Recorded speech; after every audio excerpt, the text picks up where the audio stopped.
very full price.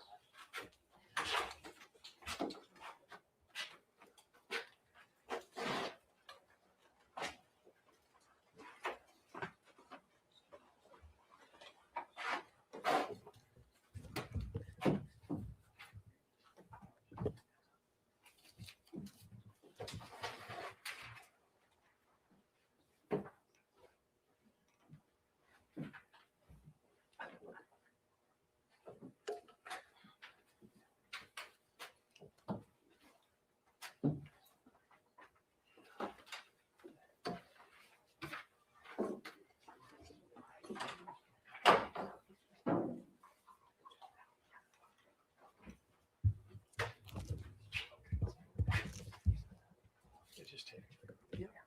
Yes. Go ahead.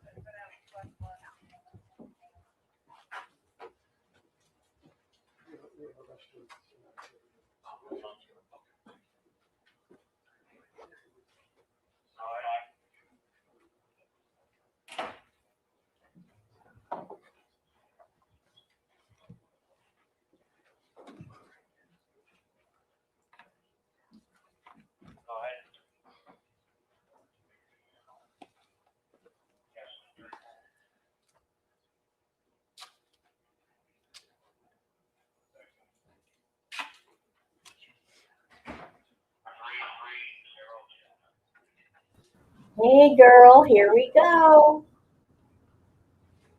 Hold on. Must prove three things beyond a reasonable doubt. First, that the defendant intentionally applied pressure on the throat or neck of Mila Adams. Second, that the pressure was substantial. And third, that the pressure interfered with the normal breathing.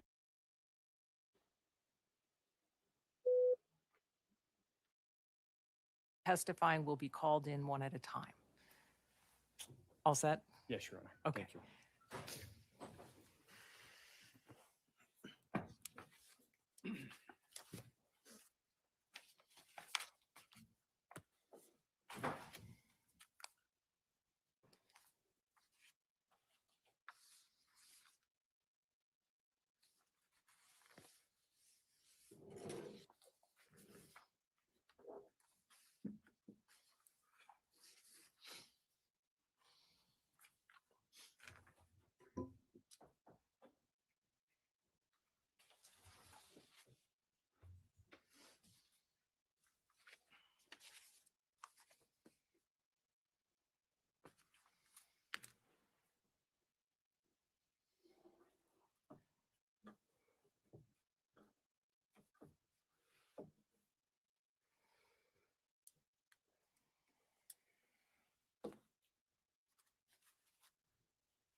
All rise, jurors enter.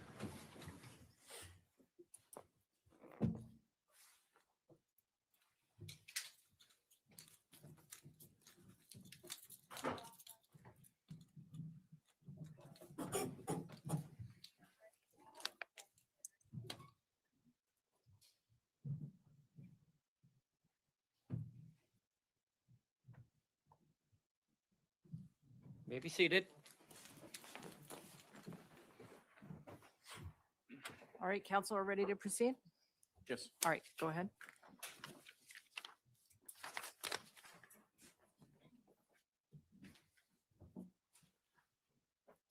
Good morning.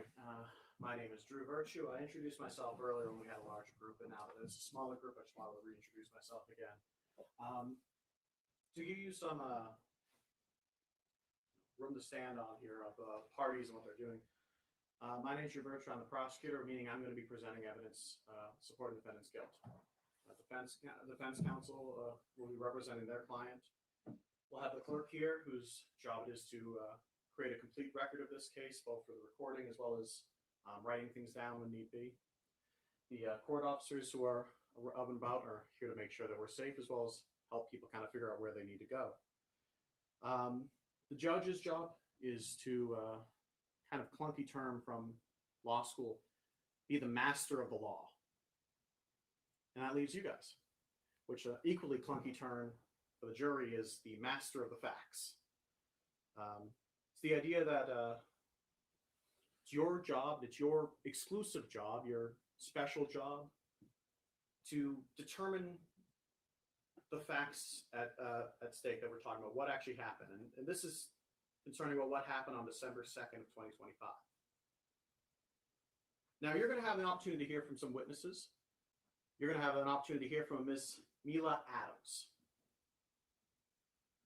She'll tell you about her career as a private chef. She'll tell you how she came to know the defendant, about how she came to be working as a chef for him.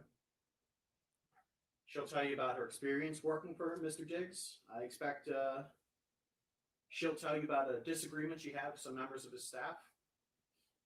And then I expect that she'll tell you about what happened on December 2nd. And I remind you, it's your job here today to determine what happened on December 2nd. I expect Ms. Mila Adams, when she takes that stand, she'll tell you how she was texting with the defendant, her boss, Mr. Diggs. That on that text, they started arguing, they started name calling. I expect she'll tell you how she was in her bedroom at his house, how he entered her bedroom, walked up to her, and slapped her. I expect she's going to tell you how he put her in a headlock, the difficulty she had breathing, that he threw her on the bed, and then he left. I expect she's going to tell you then how that affected her, what she did after her, how she continued working for him afterwards, how she had a dispute with him over a payment, how his staff told her that she needed to sign a non-disclosure agreement to get paid. I expect she'll tell you that it wasn't until after this incident in December 2nd that anyone talked to her about a non-disclosure agreement. I expect for her to tell you how she eventually left that job as a chef, Mr. Diggs, and how she eventually reported what happened to her to the police. You'll also have an opportunity to hear from an officer from the Dedham Police, one Kenneth Ellis. He'll tell you about his training that he undertook in order to become an officer and how on December the 16th, Ms. Mila Adams came to the Dedham Police Station to talk to the police. He'll be able to tell you a bit about that encounter, what he saw, a little bit about that conversation, and ultimately how he chose to, how charges were filed against Mr. Diggs. Now, in this case, Mr. Diggs has no obligation to call any witnesses. He may choose not to call any witnesses, and you cannot hold that against him. But in the event that he does call witnesses, I ask that you give his witnesses the same care, the same attention, and the same scrutiny that you give to the Commonwealth's witnesses. It's part of your job as jurors, as the master of the facts, to listen to every witness, to pay attention, and to assess their credibility. In doing so, I ask that you keep two things in mind. One, what the witness had an opportunity to see or not to see. Whether the witness had an actual opportunity to witness the crime or just saw things in and around it. And two, what sort of financial relationship each witness had to Mr. Diggs. I imagine the defense may argue that Ms. Adams' financial dispute with Mr. Diggs is an important part of this case, and I'd say it is an important part of this case. But just in the same way that her financial relationship to Mr. Diggs is important, so is all the witnesses' financial relationship to Mr. Diggs. Now, at the conclusion of evidence, I'll have an opportunity to come back to you again. During that time, in closing arguments, I'll ask you to come to a decision based on the evidence you heard. But right now, what I'm asking you is to not come to any decisions. Right now, your main job is to listen. It's to pay attention, to give every bit of evidence the attention and the scrutiny it deserves. And when I say every bit of evidence, I do mean every bit of evidence, because in cases like this, every bit of evidence is important. Thank you. Counsel, do you care to open? Thank you, Your Honor. Good afternoon, again, ladies and gentlemen. The assault the Commonwealth just described in their opening statement in only a few sentences. It never happened. Did not happen. There was no strangulation. There was no assault. There was no incident on December 2nd or any other day. There were 6 people in Mr. Diggs's home on December 2nd, and not one heard or saw anything out of the ordinary. The Commonwealth has no physical evidence. There are no medical records. There are no photos or videos showing any injuries. There are videos showing no injuries at all. Pay attention to where those came from. On December 16th, as the Commonwealth just said, Ms. Adams went to the police, and you will learn that after that, on the very day the complaint issued in this case, December 29th, demands for money from Mr. Diggs began coming from Ms. Adams's agents, starting the end of December on the 29th with over $19,000, and then most recent being a sum for quite a bit more. My name, again, is Andrew Kettlewell, and with my partner, Ms. Silva, we represent Stefon Diggs, who I'm actually going to ask to stand up for a moment. Mr. Diggs is a 33-year-old professional football player and businessman.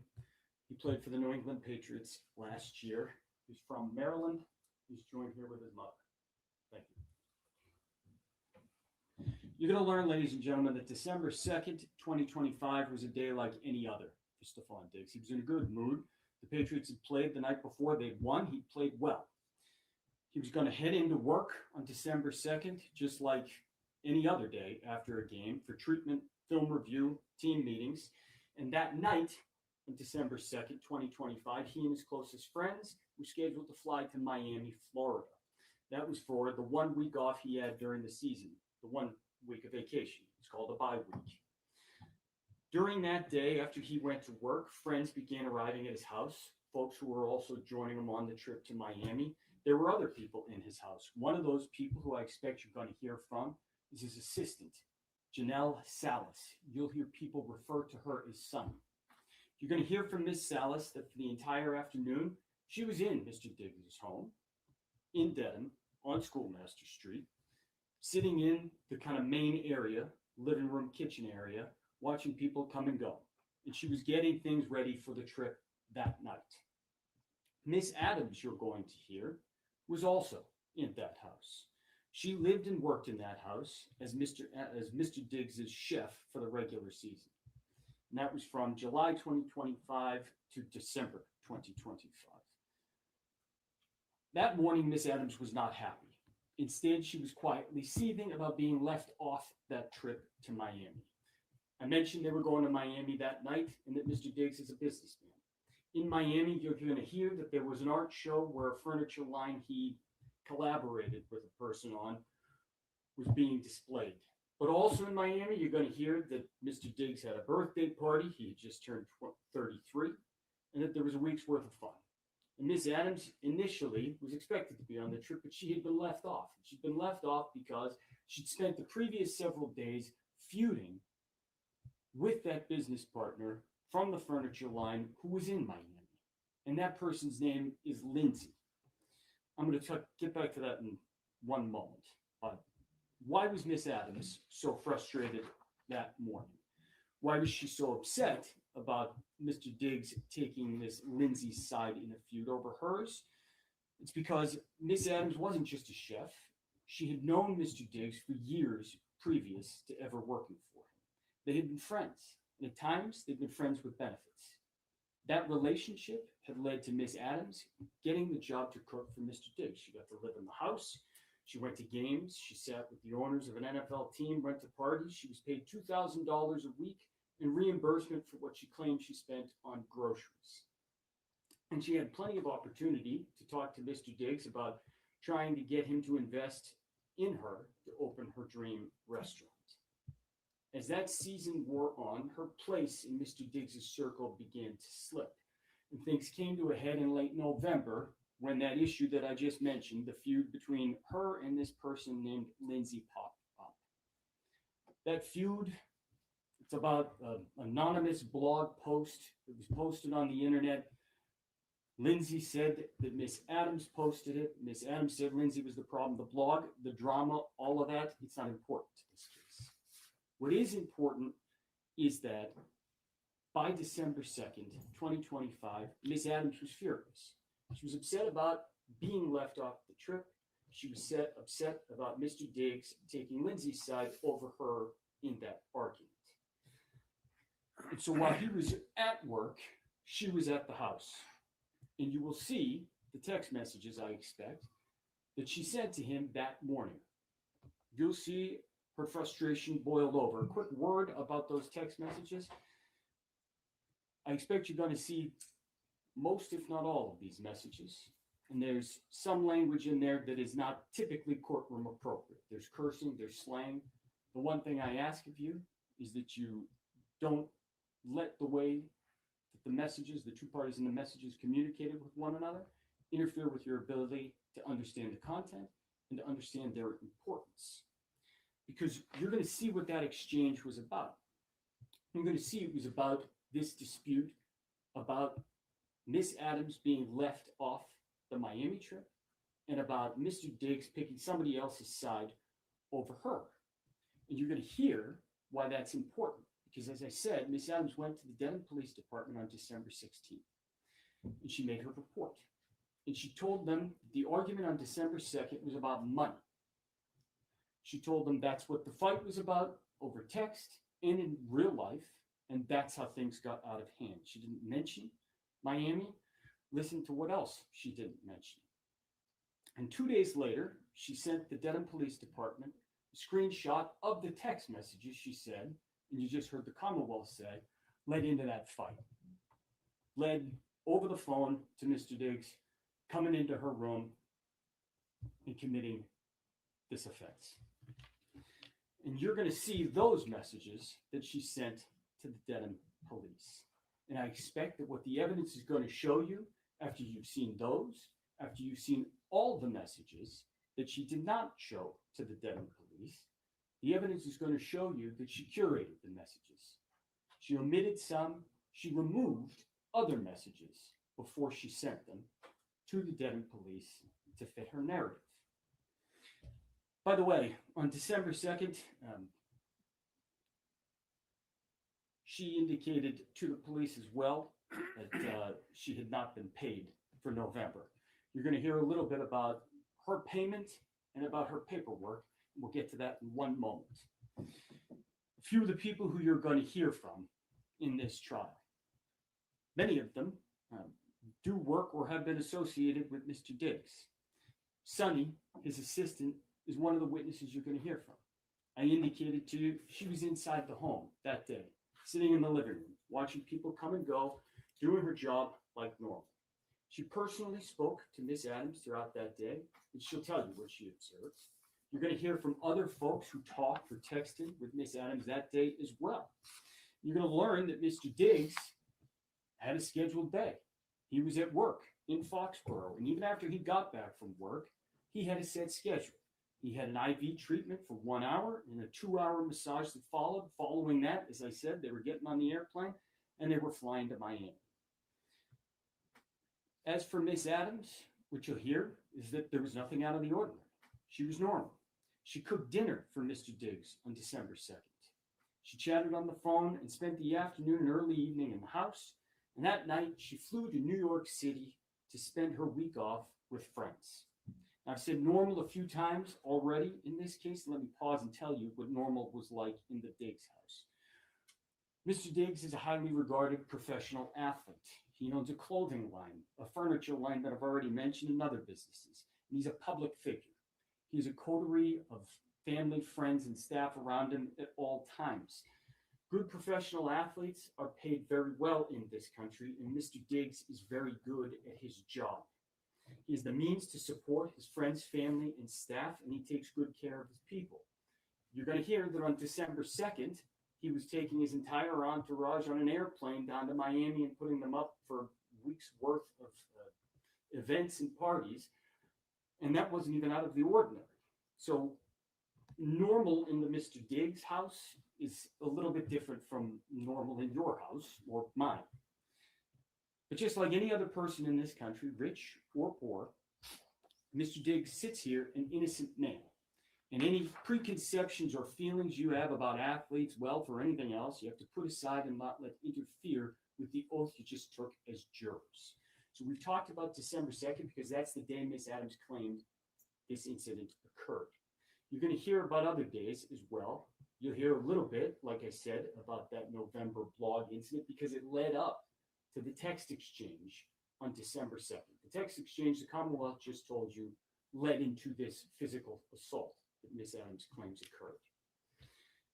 You also heard a moment ago that she flew to New York City that night. And I expect that you're going to hear from the people she stayed with in New York City. Their names are Shy Charles and Natalia Moses. They're both hairstylists who live in New York City, and you're going to see videos from Miss Adams's trip to New York City. Videos recorded only hours after she had landed, hours after this alleged incident had occurred. Videos from later that week, the next day, and a few days after that. And when you hear about those videos, ask yourself, what am I seeing? Where did the information come from? And what can it tell me? Ask yourself whether what is depicted on those videos is consistent with the Commonwealth's theory that Miss Adams was brutally assaulted by a professional athlete in her bedroom on December 2nd. Ask yourself, what would you expect to see from what the Commonwealth just described in a person's demeanor and physically on their body? There's an old axiom that the simplest answer that accounts for all the facts, that is the true answer. See if the Commonwealth theory accounts for all of the evidence that you're going to get to see over the next day and a half. One other thing that you are going to hear, the Commonwealth mentioned it briefly for a moment there, was that Miss Adams returned to the house in Dedham. You're going to learn that happened on December 9th, 1 week after she went to New York City. One thing you will learn about that return is that on December 16th, she told the police that she was only going there to pack her things. The evidence will show you that that was not true. She actually went back to work just like nothing had happened. Pay very close attention to the details surrounding her return on December 9th. How she got there, what she was doing, what happened after she got back to the house in the middle of the night at about 11:30 p.m. and walked in unaccompanied. Listen for those details about what she did then and what happened after, and ask yourself whether it tends to corroborate the story the Commonwealth just told you, that she was violently assaulted and strangled on December 2nd, or whether it instead suggests that nothing happened on December 2nd. As I said, after Miss Adams got back to work on December 9th, she tried to pretend that things were fine. She tried to get back in Mr. Diggs's good graces to get him to forget about the text exchange back on December 2nd. But the damage, the argument they had on December 2nd was done, and she couldn't get back into his good graces. And even worse, she was now coming back and going to have to comply with the same rules that apply to everybody else.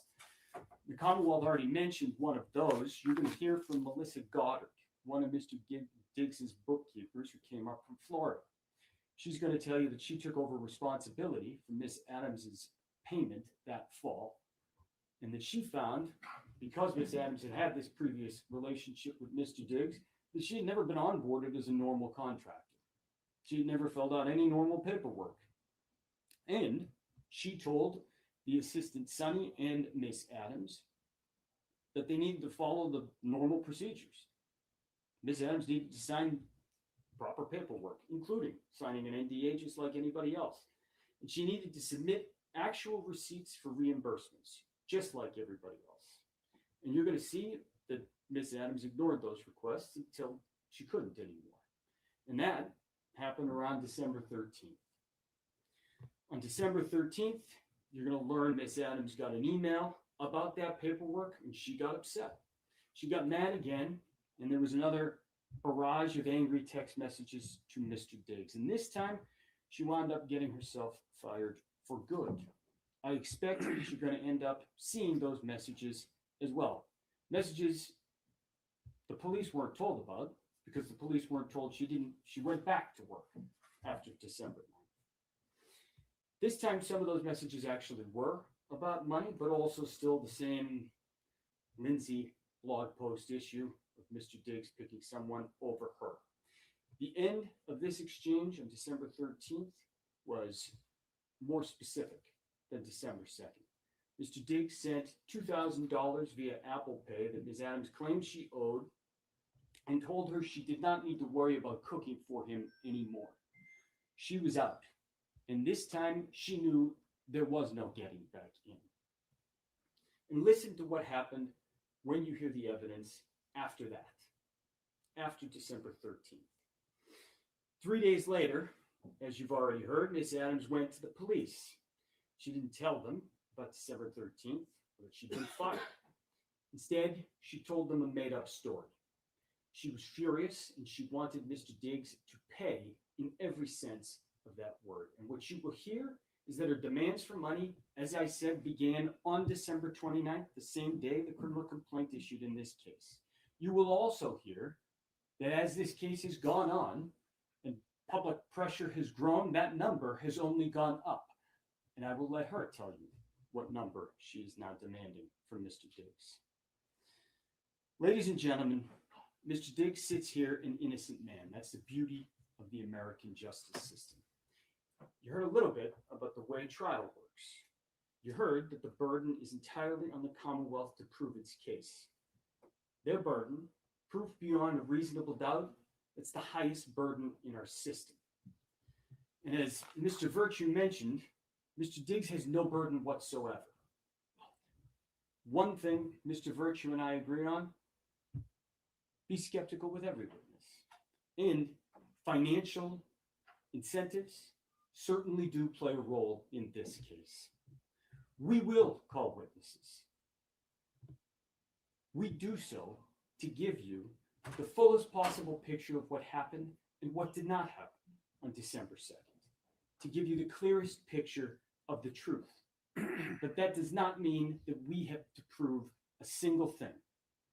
The Commonwealth bears the burden, and the burden never shifts.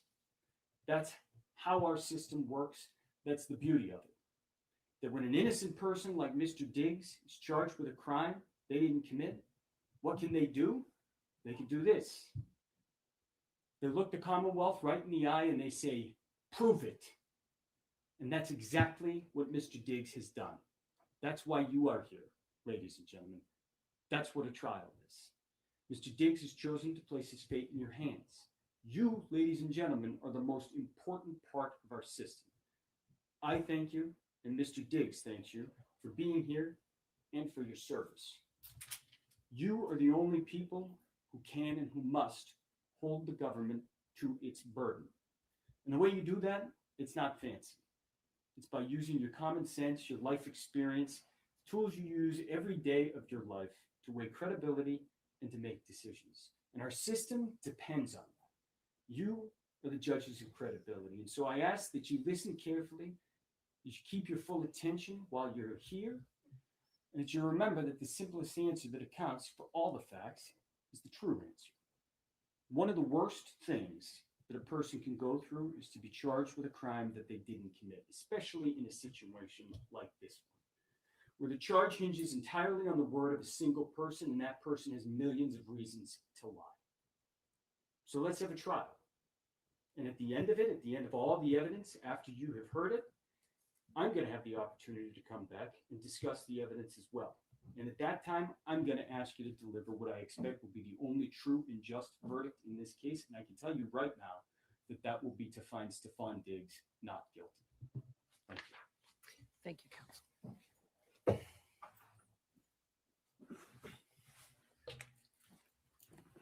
Your Honor, the Commonwealth will call Mila Adams the stand. Thank you very much.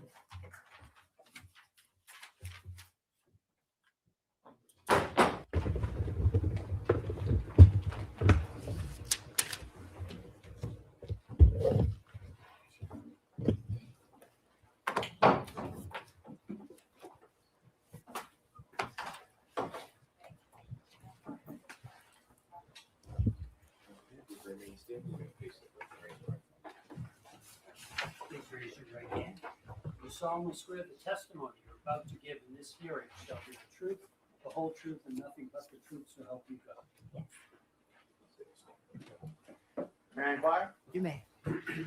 Good afternoon. Good afternoon. Could you please state your name and spell your last name for the record? Jamila, Jamila, Adams, ADAMS. And do you normally go by Jamila or I go by Mila. Mila? Okay. And what do you do for a living? I am a professional chef. I have been working in the industry for 13 years. So you're a professional chef. Do you work in kitchens and? I work privately for athletes, prominent figures, and wealthy families. So you're a private. Is there a difference between a private chef and personal chef? Are those the same things? Or It's pretty much the same thing. and how long do you say you've been a private chef? 13 years. 13 years. And what sort of training did you take to become a chef? I went to school for clinical psychology, so I have a degree in psychology. But I followed my passion in cooking because I grew up in the South and we cook. So I did some training in France and also Italy. And kind of very generally, what does a private chef do? We provide daily meals for our clients. So that would be breakfast, lunch, dinner, snacks. It's typically a live-in situation. So readily available to them, kind of like 24 hours a day. So I would say it's based on clients' needs. So And each client would, whatever your health goals were or health issues were, I will help you get better. so you mentioned a little bit about what kind of clientele have you worked for? Athletes, entertainers, And without naming names, what kind of athletes or entertainers do you mean? singers, football players, basketball players, baseball players, And are these professionals? very professional. How much do you make in that job? It ranges depending on the needs they need from me. If it's a full-time live-in, it can range from anywhere 5,300 a week to 10,000. Turning your attention now to a Mr. Stefon Diggs. Do you know Mr. Stefon Diggs? Yes, And how do you know him? I've known Stefon Diggs for over 4.5 years. And how'd you meet him? We met in December 22 through an Instagram message. He first wanted me to cook for him. And do you see him in the courtroom today? Yes. And could you identify him through? I see you're pointing at someone, but can you describe him just because we have to have everything on the record? You describe him either clothing he's wearing or hairstyle, anything like that? A blue shirt and blue tie and blue suit. Your Honor, may the record reflect that this witness has identified the defendant as Mr. Stefon Diggs? It will reflect the identification of the defendant. Thank you. Over those 4 or so years, how would you characterize your relationship with Mr. Diggs? I would say it's complicated.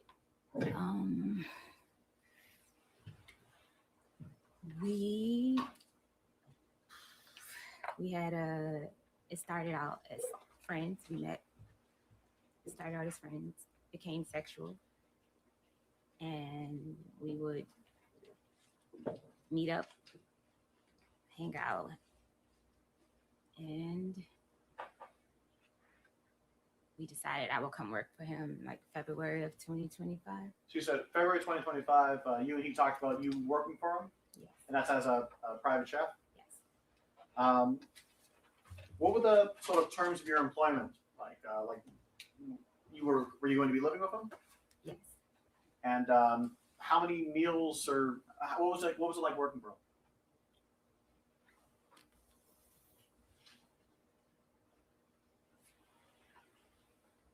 Can you say that again? Yeah, yes. So as far as your employment goes, what were your duties working as a Mr. Diggs private chef? My duties were to make all his meals, his snacks, basically get him healthy. That was the start of our initially hiring me. He was coming back. It was his comeback year. and I wanted to help him get healthy, to eat better too. So how does it? Do you create a menu? Does he just tell you what he wants? Do you? I'm skilled with recovery, so I knew what it would take to get him, help him get healthy and stay healthy. To help him change his diet. So it was more so like diet change would be the focus, and just overall help. And did you would you cook just for him or for other people as well? Yes, I will cook for whoever was in the house.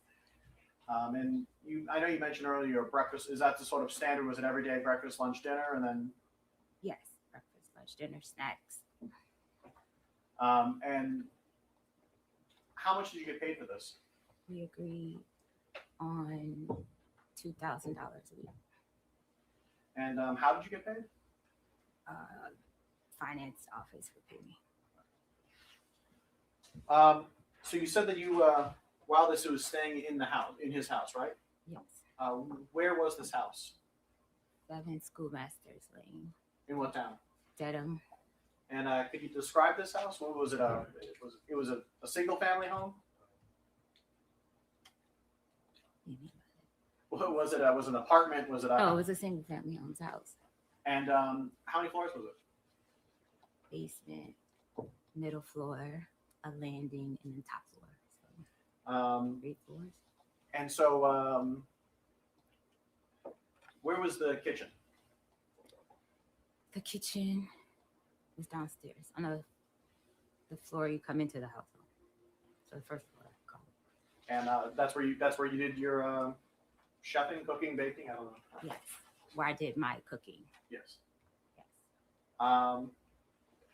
And where did you stay in that house? I stayed on the top floor. And where was it in the house? It was up the landing all the way to the back, and it was over the kitchen. And was this a single bedroom that you had? Was it a suite? What was it? A single bedroom with a full bath. With a full bathroom. Was the bathroom off of the bedroom? It's the bedroom, and then you walk back into the bathroom. So it was in my room. Okay, so the entrance to the bathroom wasn't in the hallway; it was in the bedroom. Yes. Okay. And where was Mr. Diggs? Where was his bedroom? Up the first landing. Okay, so you said that there was the floor you come in on, a landing, and then Mr. Diggs' room. Mr. Diggs was on the landing. Yes. How long were you there in that house? From July 2025, July 20th, 21st. I can't remember the exact date right now. To December the 15th. And during that time, who was at the house with you? Mr. Diggs, his friends. Did he have other staff that lived there, or was it just? No, I was just living there. He had friends that basically lived there. Okay.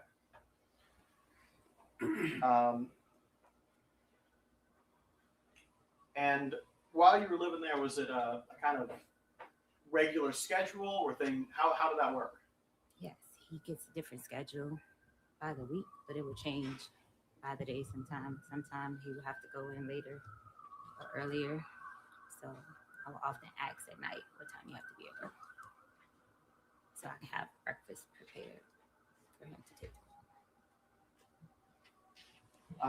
Turning your attention now to November. Around November, did any sort of friction occur between members of his staff? Yes. And what was that? Friction. Say that again. Did Friction. was there any sort of maybe I should say this. What, if anything, happened near the end of November? Yes.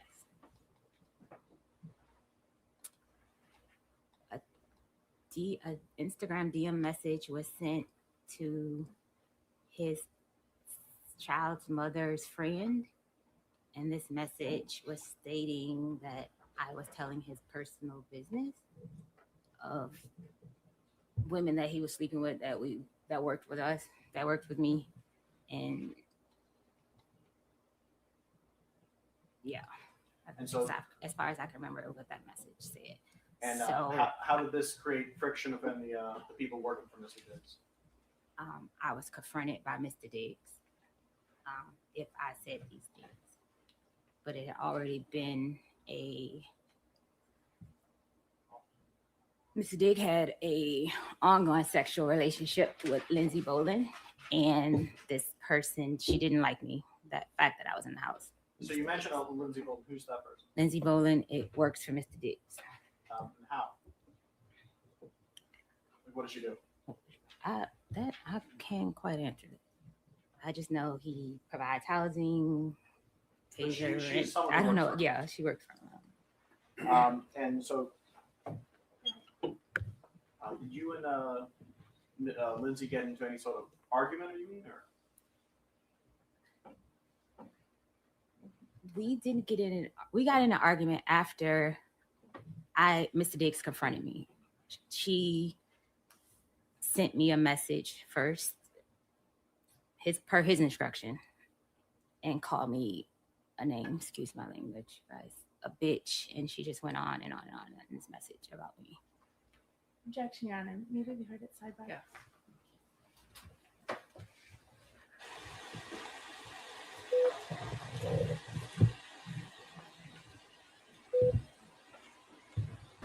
Oh, I hate that white noise.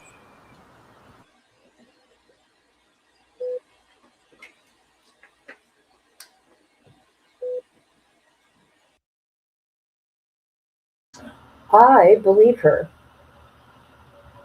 Yes, I do. I don't know what you guys think, but I believe her. Him, he thinks his shit don't stink, and he always looks angry. Okay, and his track record tells you otherwise. Okay. Um, Text messages. There's that, and I don't care for his attorney. I know he's doing his job, but oh my God, he laid out the whole case during opening statements. Oh my God, he lost me. However, unfortunately, I have a feeling that he's going to win. You said the whole staff. I wasn't finished on that last question. That's fine, but I'm asking questions now. Okay.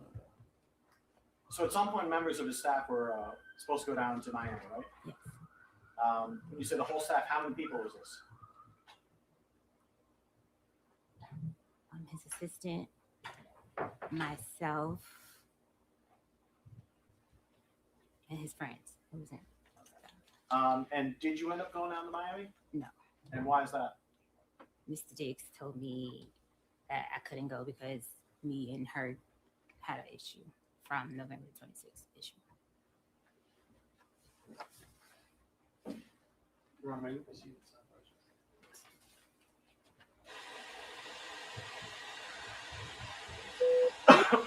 Oh, this is good. This is getting good.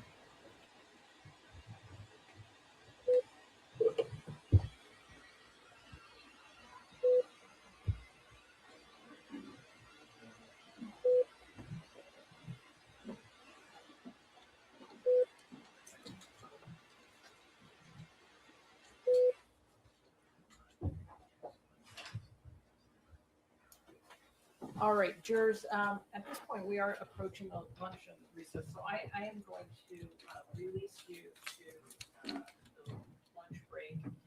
We will resume in about an hour, just about 5 to 2. I want to remind you that you are not to discuss this case with anyone, not on social media, not even amongst yourselves, no family, friends, nothing about this case is to be discussed while this matter is still pending. Instructions earlier in the morning about that. As well, and you should have your lunch waiting for you. All right, jurors can step down this way, please.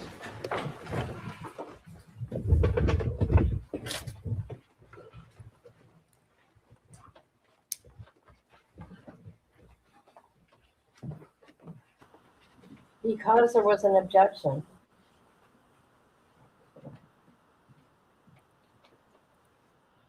Okay, so there's that. Boy, okay. My God. Yeah, thanks to his team.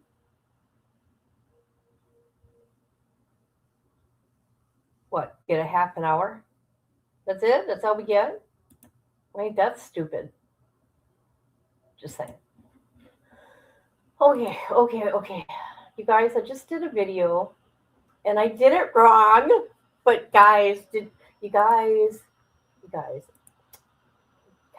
let me show you. I don't know if you're seeing it or not, but actually this is in the early 2000s, okay? All right. But why did I put the 90s? I don't know. Look at this hot mama. I'm telling you. I had it going on back then. Check it out. I'm gonna break a little bit. No, I don't look like that no more. However, it's me. Okay? This is me in my wild. All right? Let's watch it. All right. Oh, hold on. It's not the 90s. I gotta fix that. It's the early 2000s. Well, could it be 1999? Okay.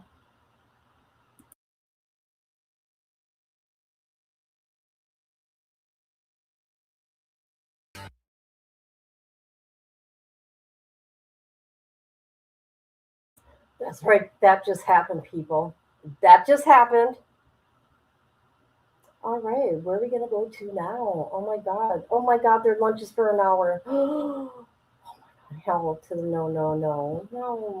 That's too long. Thank you. Okay, me and my hot self back in the day. Heck yeah. And then you get old. Okay? And then you get old. And stress takes you places. Okay? But thank you. I put the wrong date, so but that's okay. It's close. Close enough. All right, so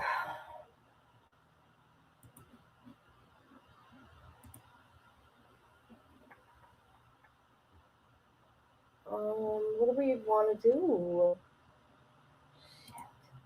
I have an appointment at 7:15, so I'm leaving at 7 o'clock.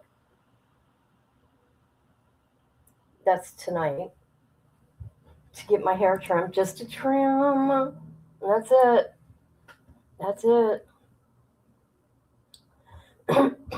Hold on a minute. I want to see how long they've been on lunch break. Cool. They should be back in like 15 minutes, guys. Let me see.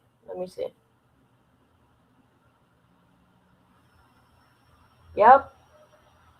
They're going to be back in like 10 minutes. 10 minutes. What should we do for 10 minutes? Anybody? Would anybody like to respond? Anybody?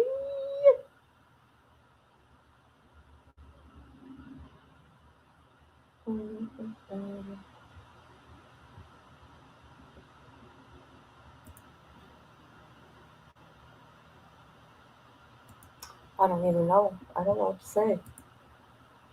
People, speak to me when I'm talking. I feel like I'm talking to myself. So I watched Vegas Profile Stories. He's a very, very, very, very nice man. Last night.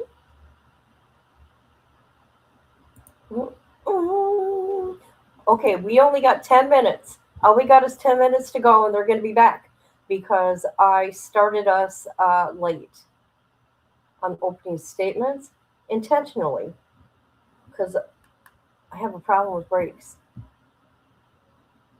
No, I've been talking for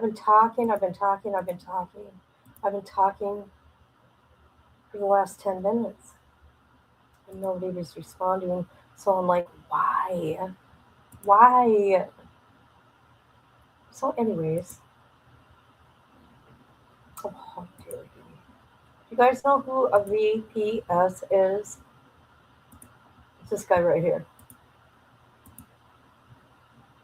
It was so funny. I went into his chat because I watch him and stuff. Okay, he's in the prison genre, as you would call it. Okay, but he does all sorts of things. I mean, look at he done the Whitakers, man. Okay, and it's like it's nice to hear other people's perspective on things. But it was so funny. I said hi, and then I said hi to chat. And one of his mods, they blocked me. One of his mods blocked me. And VPS had to tell them, she's not a troll. But I'm like, what am I getting blocked for? I thought it was funny. Okay, I thought it was funny. Anyways, check them out. There's a video though. Where is it? Right here. About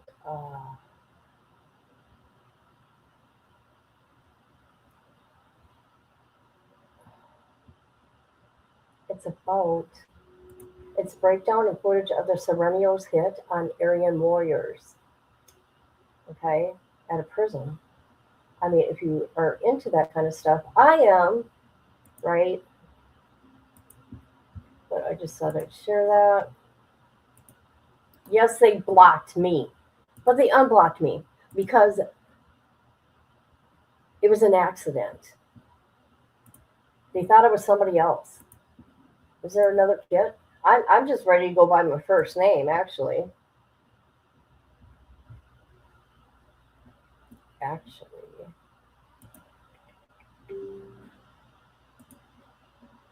So, anyways, I got a lot going on. What do you guys got going on?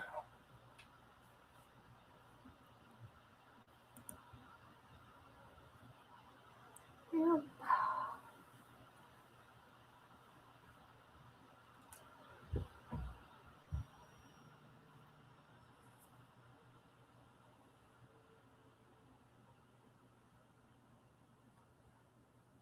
Sorry, I'm putting my hair in a pony.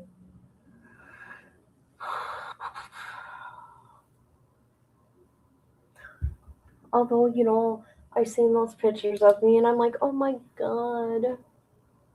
Oh my God, the good old days. The best years of my life. No, you stay going back, kid. I'm just cleaning today after what I already told you. This is what I'm doing. Too many damn freaks out there. Yeah, but yeah. So, this is what I'm doing. I'm doing this right here. I'm staring at a wall, looking at my dog, looking out the window, trying to get this pain to go away. And then I'm leaving at 7 o'clock tonight. Yeah. I wanted to cancel my appointment, but if you cancel, they take $25 from you because you got to put a card on, on whatever. I've been going there for years. Damn it. Yeah, I know. I deal with it. I deal with freaks.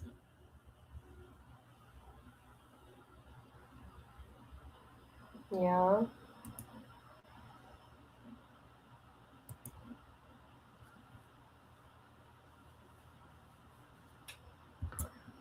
Yeah. Come on, get back, people. I am just one person that I do not have, like, patience. I do, but I don't. In certain situations like this is annoying.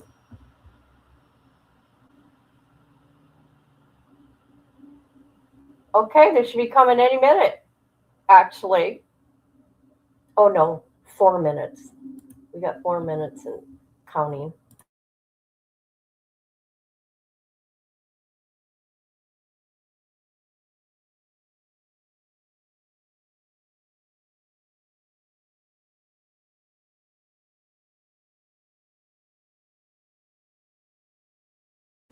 My phone just dinged, so I had to look.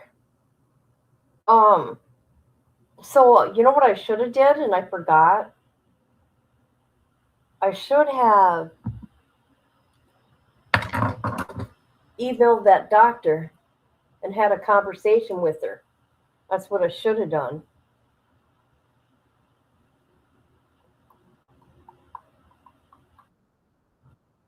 Oh, oh, here we go.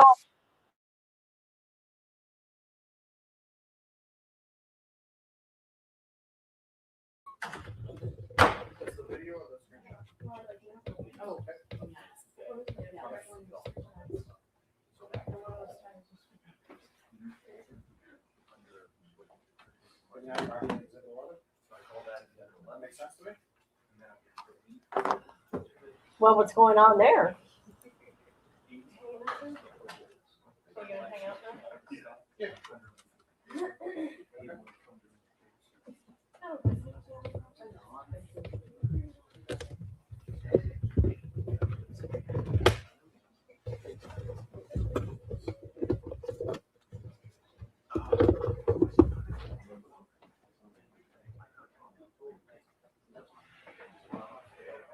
Thank you. So that you're okay. There you go.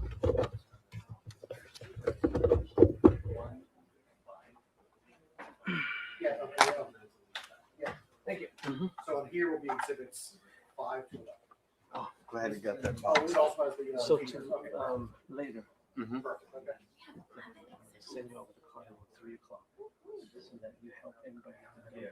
Yeah. Do everything at once. That's the way we respect it. It's gonna be too much meetings. Right. Bring out the card. Most of them need this. Okay. So the card they give today. Okay. What was that? 25. No, 10, anyone that has SPS So cards. within 3:15ish. So that way we can just break it up and not do everything at once. Make sense? I do have my camera in here with me too. I could feed it out, or we could just give them the card and give them the reader. I think the reader's faster. Okay. Yeah, you're right. Instead of just sitting there for an hour. Yeah. We'll do it. So once you start maybe an hour into it, I'll give you a call, you run out and do that.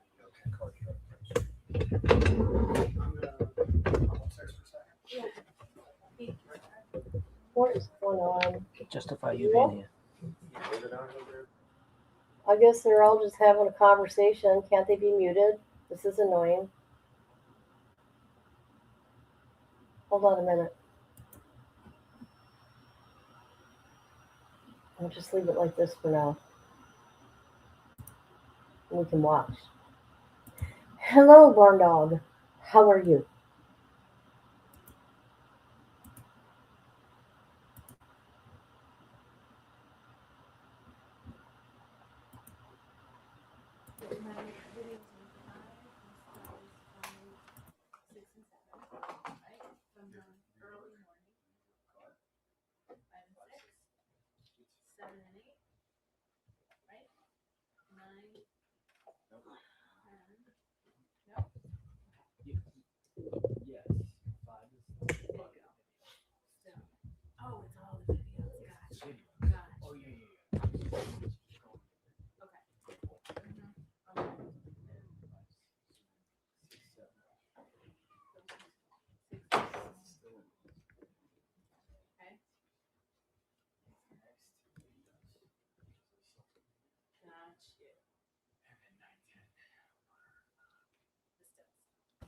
All right, now we get to look at the clock. Hey.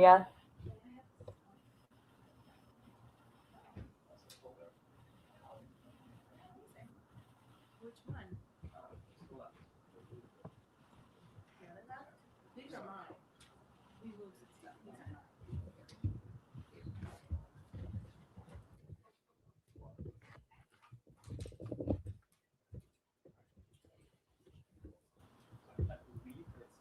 You be careful.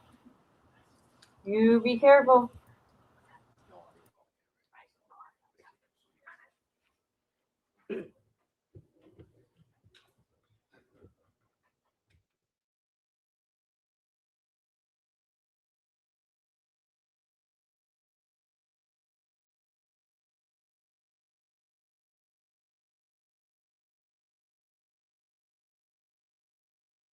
Oh, now they mute it? Now they mute it? Okay.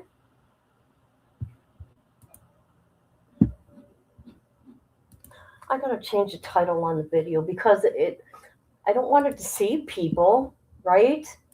Hold on, I gotta change the title. Sorry. Sorry people, I gotta change it.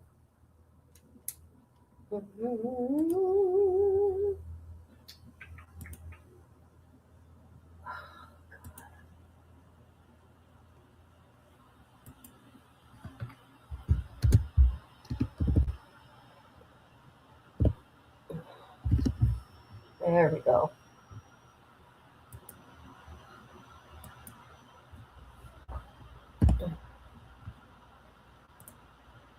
All right. There's that.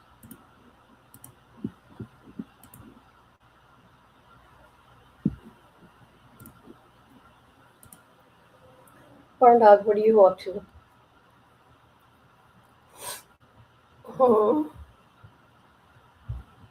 Amber's driving. Misty's working. Patty's cleaning. Oh, I bet you're working. You're working. Ooh! I almost ended stream. Oops.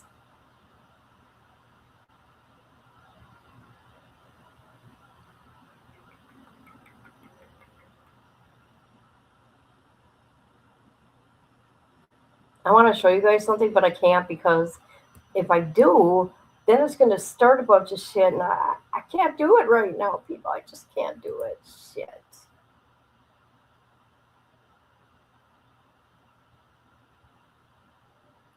I mean, are you sitting down? Okay, good.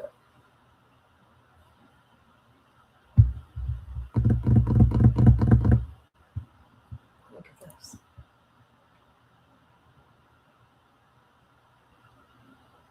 Okay, it's been over an hour, people. It's been an hour and 53 seconds. Get on. Get it together.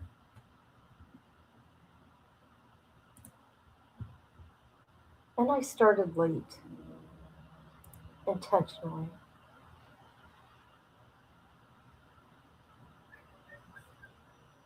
Oh, I got to plug in my phone.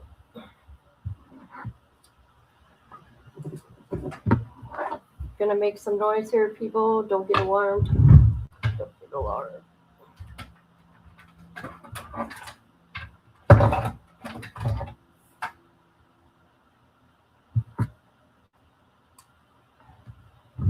Whoa. Whoa. Sorry.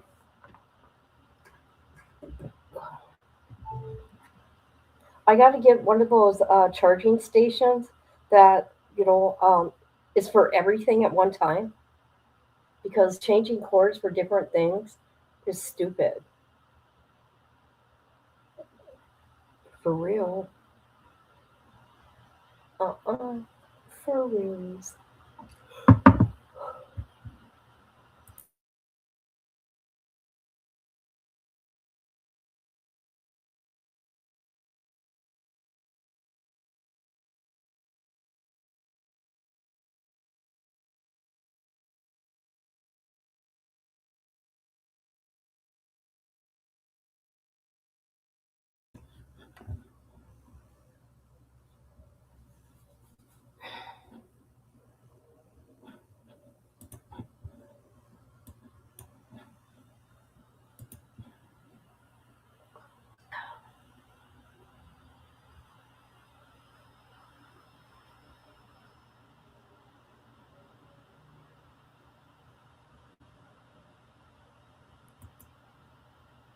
I'm reading these people's comments here.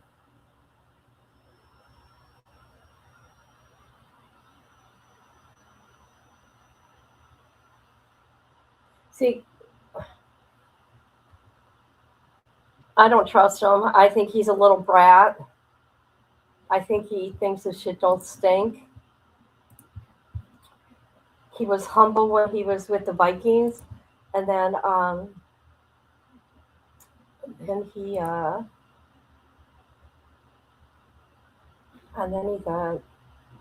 It's too good for everybody. Even Cardi B, for that matter.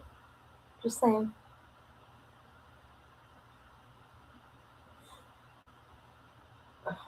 Look at these people are arguing. Why are you arguing with an avatar, people?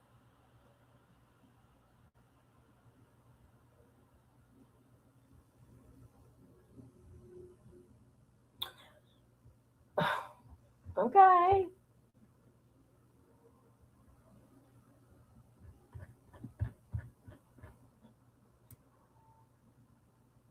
Nala.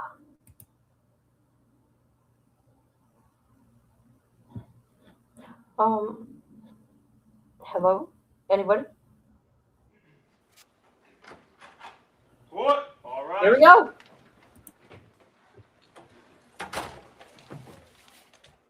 This Honor Court is back in session. May be seated.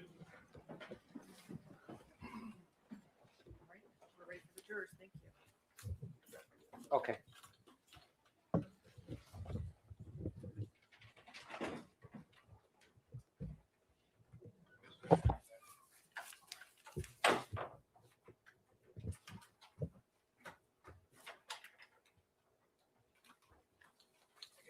We're gonna go right back to that seat.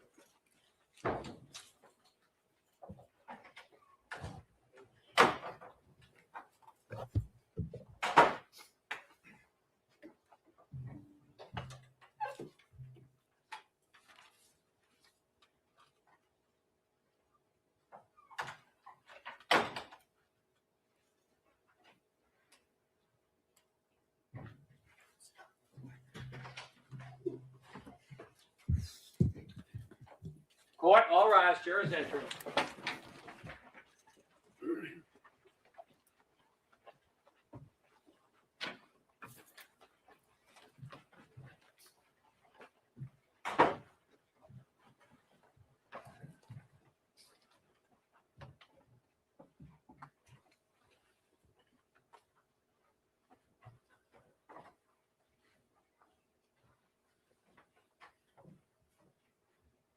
May be seated. All right, Ms. Adams, before we proceed, I'm going to ask you to do your best to testify to your voice out. All right, we need to make sure that the person in the last row hears you. All right, Yes. thank you. Kamal, go ahead. Thank you, Honor.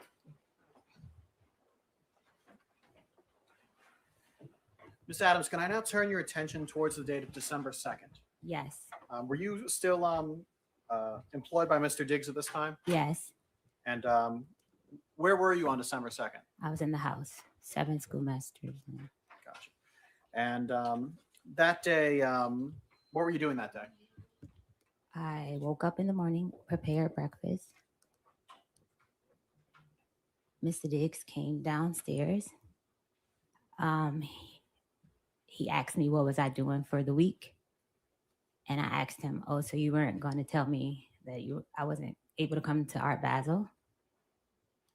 And he explained why, and it was because of the situation with me and the other coworker, Lindsay Bolin. And I was upset with him, not upset at the fact I couldn't go to Art Basel. Me and him have a relationship for over 4.5 years. He could have told me weeks ahead of time, because me and his girlfriend, Cardi B, we were talking about having like outfits and stuff. It was like a whole thing being planned, and he just waited to the last day. So I was more upset with him not letting me know I wasn't going to come like at an earlier time. And at some point during this day, were you alone in your bedroom? Yes. And do you know around when this was? It was in the, like around 3 afternoon, 3-ish. When you're in your bedroom by yourself, what, if anything, were you doing? I was sitting on the bed, laying across the bed. I had my laptop, reading a cookbook, actually. And were you communicating with any people at this point? I received a text from Anna, was one of his friends. Did you receive any text or send any text to Mr. Diggs? No, the morning text that was in the morning. We had went back and forth. So you had some previous texts in the morning. Yes. So you're in the bedroom. What happens next? I was in the bedroom. Mr. Diggs came into my room. He was laying across the bed. He came into my room. When you were in the bedroom, was the door closed? Yes, the door was closed. So when he came in, did he open the door? Yes, he opened the door. Did he leave it open after him? No, he closed the door behind him. And you said you were on the bed. Yes, I was laying across the bed. About how far away were you from the door? About 4 or 5 feet, something like that. So he comes in, closes the door behind him. What happens next? He asked me to come here. He walked across the room and like leaned back on the dresser. Okay, and just to give a kind of a sense, where's the dresser in the room in relation to like the door and?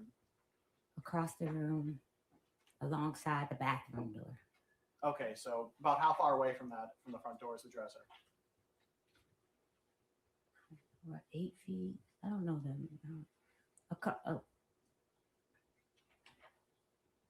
A nice amount of feet. Okay, so some amount of distance from it. You said he leans against the dresser. Yes, Are you still on the bed at this point? I'm still on the bed. What happens? He comes in. He looks very angry. He was upset from the text exchange we were having. And in that text exchange, he was calling me bitches, and he was just very upset. But what happened in that room? He came in and he with intent to hurt me. No. What? Not his intent or anything. What actually happened? He was leaning against the dresser. He asked me to get up to come here. I got up off the bed and I came across to him and I stood in front of him, like I stood on the side of him because he was leaning back. I stood on the side of him and he was like, "What was all that shit you was talking?" And then what happened? And I was beginning to say, "You said," and I couldn't finish my statement and he smacked me. So when you say he smacked He you, smacked me with an open hand. do you know which hand he used? Right hand, right side of my Do you know face. which part of your face got hit? The right side of my face. And I know you're putting your hand against your cheek. Is it your cheek that got It was struck? my cheek that got hit. About how far away from you were you from him when that happened? I was at the end of the dresser. And where was he? He was on the, like in front of the other side of the dresser. So about how much space was in between you? Maybe 3 feet, 4 feet. So you said that he I want to use the word. Did you say smack or slap? I don't know what the word was. Smack. So he smacked you, Yeah. and then what happened? I went to try to like block him, like push him like this, like stop him. So again, I see you're pushing your hands out. I pushed up. He's way taller than me. I pushed up for him How to tall are you? 4'11", 5 feet. And how tall is he? Do you know? 6 feet, 6'1". So you said you pushed out and you made a motion with your hands. So does that mean you pushed with your hands Yes, around what, like his stomach, his chest, his shoulders? up to block his hands. Okay. And then what happened? And then he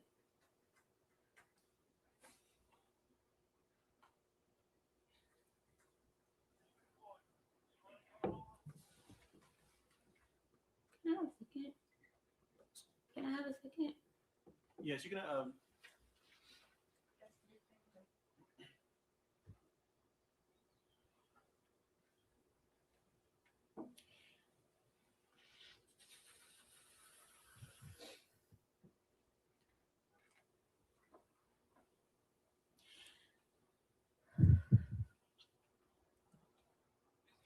Right. When I went up to push his hand, like block him, like block him, he took his arm and he like came around my neck with the grip of his elbow around my neck, and he began to choke me, pressure on my neck with his elbow. So you said you pushed against him, and then he put his arm around your neck. Yes, Do you know? Were you facing away from him? I was facing him. You were facing him. He put his arm around your neck. Yes, he like spun me around. He spun you around. No, like I will have to show you more so than can describe it. Describe it as best you can. I was standing in front of him. When he slapped me, I went to like try to hit him back like this. And then it was like he tackled me. like got me to try to keep from pushing him or protecting myself. And he put his arm around my neck like this, and he was choking me. So you ended up in a position where his like forearm or bicep was around your neck. Yes. And you said he choked you. What exactly did he put pressure on your neck? Yes, he put pressure. And were you able to breathe? At first, and it kept getting tighter, tighter. So were you able to breathe? No. About how long were you in this position? I would say roughly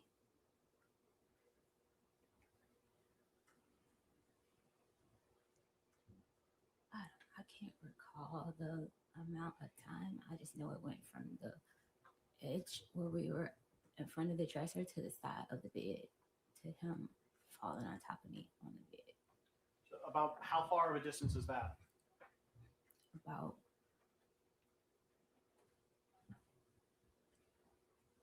maybe 4 or 5 feet, something like that, 5, 6 feet. At some point, did he let you go? Yeah, he let me go when we got to the side of the bed. I was pushing back. I started to do a move that I saw off of social media. He said to me, "That shit is not gonna work." So you say you tried to do There was a move. defensive move where you try to put your hands underneath the person that's trying to choke you. It's like something I saw on a women defensive page or something. And he said, "That shit you see on Instagram is not gonna work." And that's when he got tighter. Like the more I was trying to put his hand, he got tighter. And then what happened? And then I was pushing back. And then he like fell down on top of me on the bed because I was on the side of the bed.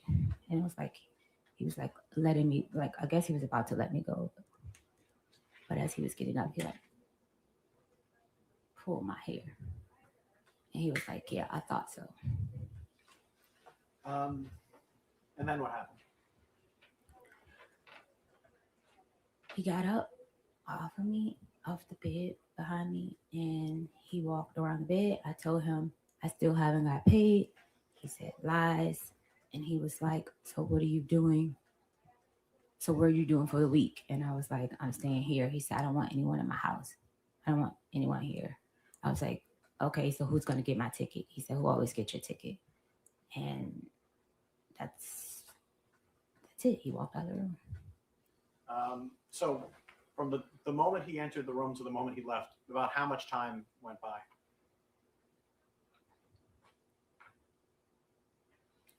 My last text to Anna was probably like 3:30 something. I text Sunny at 4:11, so it was between that time because I didn't have plans. I didn't have money to go anywhere to travel, so I know. I know, but just the question was about how long time. It was just in between that time. I can't say exact, but I know it's before 4:11. So is that 10 minutes, 20 minutes, 5 minutes? He was in the room probably maybe 10 minutes, 15. Sure. When he left the room, what happened next? I looked down at my pants. I had peed my pants, and I had just came off my cycle, and I was bleeding really bad again. I guess because I was so scared, I changed my pants and I cleaned up myself, and I came back in the room, and that's when I text Sunny to get my flight. And where was that flight to? Atlanta.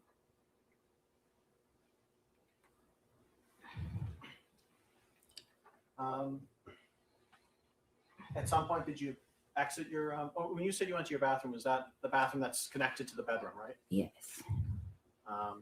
At some point, did you leave out your bedroom again? I didn't leave out my bedroom till later in the afternoon. But so at some point later on, you did. Do you know about how long you stayed there? In my bedroom? A while, because I was trying to figure out what I was going to do. So at some point though, that later on that day, you exited out of the bedroom. Yes. And what did you do next? when I exited out of the bedroom. While I was in my bedroom, I was packing my clothes to leave.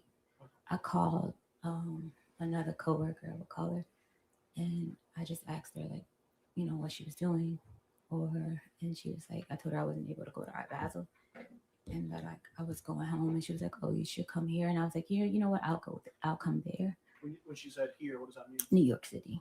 So I then proceeded to change my flight to go to New York.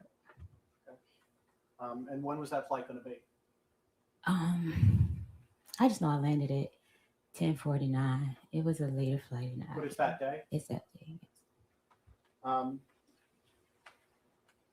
Did you see Mr. Diggs anytime after that happened that day?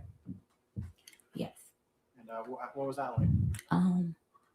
He was getting a massage, and I was leaving out. By the time I saw him, I was handing over birthday gifts that I had got. So when you said you're handing out birthday gifts, who were you handing out birthday gifts to him? This is a gift that you had already purchased, or? Yes, I normally give him a birthday gift every year. When's his birthday? November 28th. Okay, so this was a little bit afterwards. Yeah. So at some point, did you leave this house? Yes. How did you leave to get to the airport? A car, an Uber. Right, and so an Uber came and picked you up and brought you to the airport? Yes. You went to New York. Was it New York City or New York State? New York City. Also New York State, yeah. Mm-hmm. And who did you meet up in New York City? I met up with Shy Charles, and she picked me up from the airport, and we went to pick up her friend Talia, and then we went to her ex-husband's house to pick up something or to do something she had to do. We were there. We ordered wings and watched a movie, watched some videos. And did you tell anyone here about what had happened to you? No, I didn't tell anyone there because they have their own interpersonal sexual relationship. So I wouldn't have never told her anything like that. How long did you stay in New York? I stayed in New York Tuesday to Tuesday, so 7 days a week. And did you come back to Massachusetts? Yes. And did you come back to working for Mr. Diggs? Yes.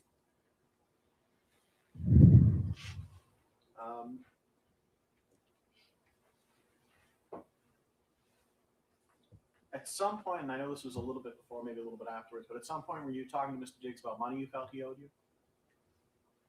It was past wages. Okay. Yes. When did you first bring that up with him? During the week of Art Basel. I want to say like maybe the 5th or 6th. Of December? Yes. Okay. And so you felt that he owed you some money from wages that weren't paid. Is that what you're saying? I wasn't paid for the time of the month. Like I hadn't been paid for the weeks that I put in at that time.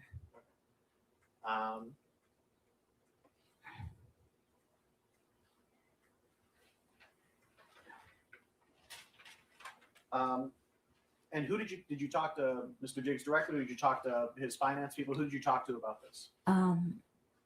It was a chain of command. Like I would talk to his assistant.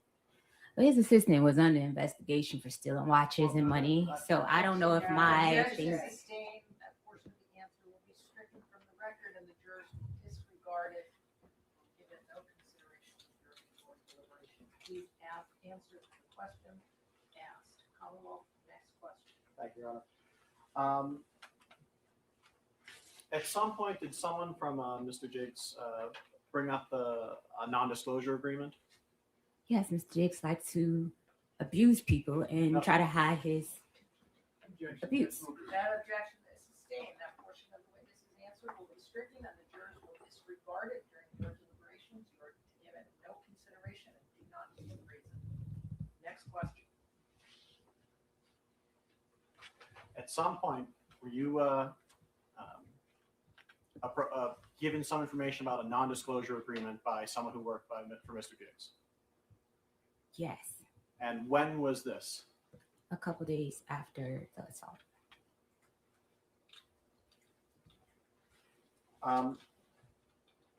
At some point, did you stop working for Mr. Diggs? At what? At some point, did you stop working for Mr. Diggs? I didn't stop working for Mr. Diggs until my last day in the house.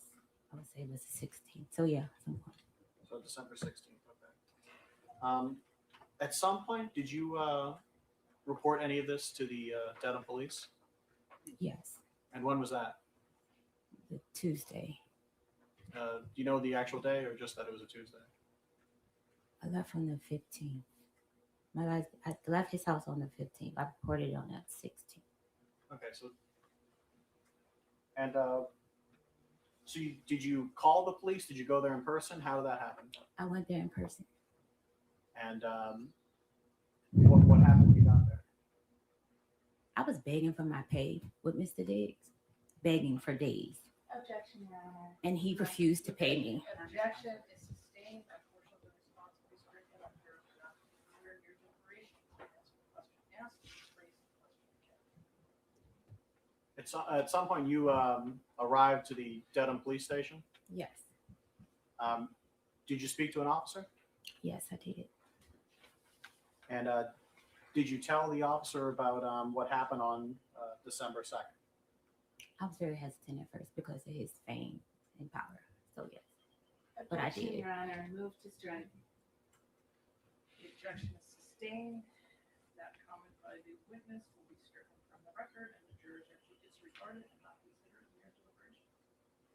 At some point, did you tell the officer about what happened on December 2nd? Yes, I did.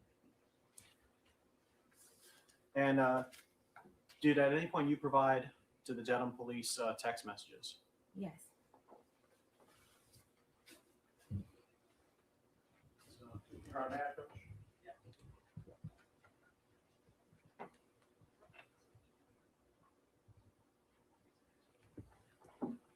Your Honor, may I approach this witness? Approaching of what was previously marked as Exhibit 1, I'm placing something in front of you. If you could take a look at that, and when you're done looking at that, look back up at me.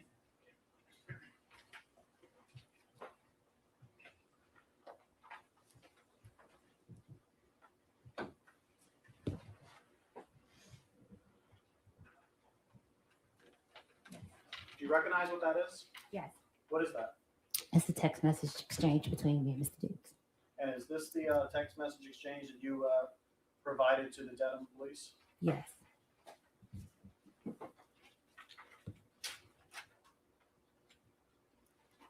I deleted messages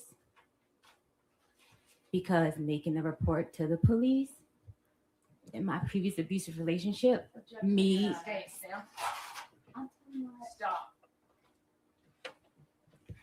That part of the answer is stricken from the record. Jurors will disregard it. Now, please answer the question that is put to you. And if you don't understand it, you can have it restated for you. Counsel at sidebar.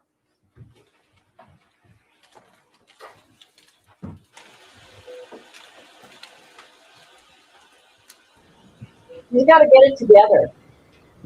I mean, if she wants to win this case, we all know he's a piece of shit. Well, I do. Well, no, I don't know him in real life, but you can just tell, okay? And you're right. She's trying to tell some tea, but now ain't the time.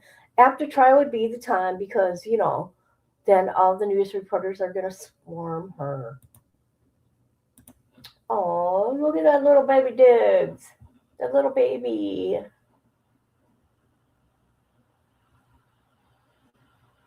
Yeah, don't look at the camera. Don't look at her. Look at. He's trying to hold in. He's pissed, you guys. Look at him. He's mad.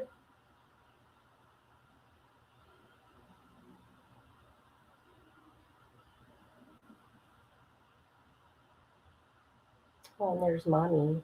There's his mommy. Mommy's with him everywhere he goes. He's a mama's boy. So that tells you everything you need to know.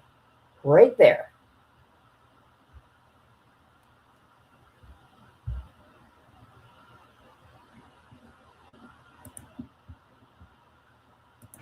turning your attention to what is marked as Exhibit 2, do you recognize what this is? You can look through it. There's more than one page. One minute. I recognize it, but the messages is cut off. There's I believe 3 pages to this. 4 pages rather.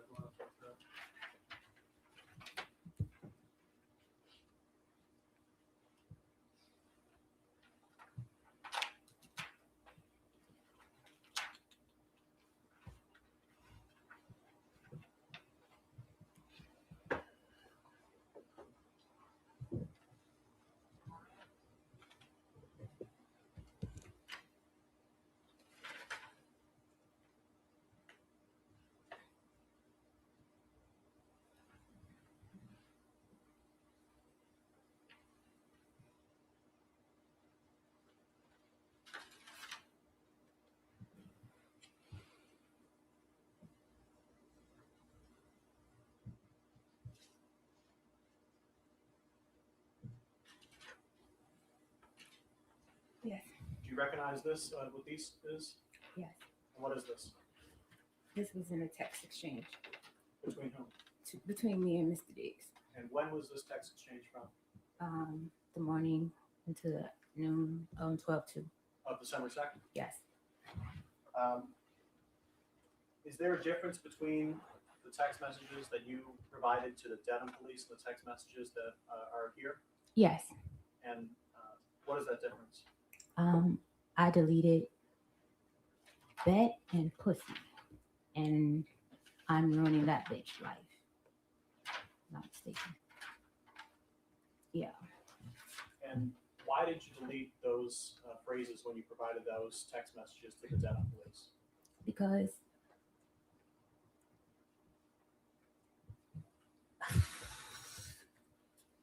when I was abused in my previous relationship, when I would say things, The objection is sustained. he would. The objection is sustained, there's no question there. Again, the jurors will disregard it. Sidebar.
All rise. Jurors can step down this way, please.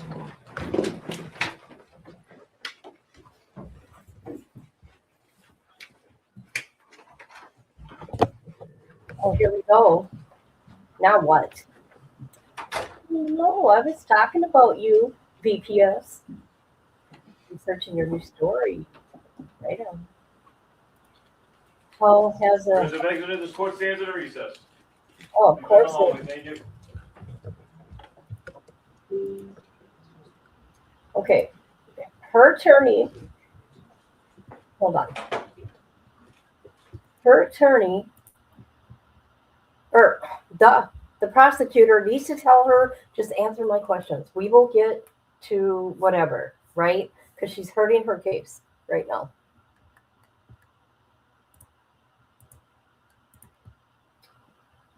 Is that for me? Am I too loud? Am I too loud? Patty. Patty. Am I too loud, Patty? Patty, do you want to play a game? I want to play a game. Ha ha ha ha ha. How about that? So I just opened up me a can of soup, which, I usually like to make my own homemade chicken noodle soup or chicken dumplings, but I got a can. We'll see how that tastes. Oh, the judge. Okay. Okay, just making sure because I can get louder. I can get louder. Okay. That's right. I made that guy just for her. That's her guy. That's right. Uh-huh. Well, I didn't make him. He was already out there terrorizing people. But I thought I would terrorize Patty. Patty, Patty, Patty. Come on, show Diggs. Show Diggs. Let's see his face. He knows he's a little demon. People, he knows. Okay. I know I shouldn't be eating while I'm live. Well, at least you guys can't see me. I'll make sure I'll try my best so you guys can't hear me. But I gotta eat. My stomach's all upset. It's icky. It's nothing like my chicken noodle soup, okay? Patty, mine too. Have the volume all the way up to hear them. And bam, it's so loud when they go on break. Yeah, they put on that white noise. So you don't know what they're saying. White noise, people. White noise, white noise. You guys, hold on.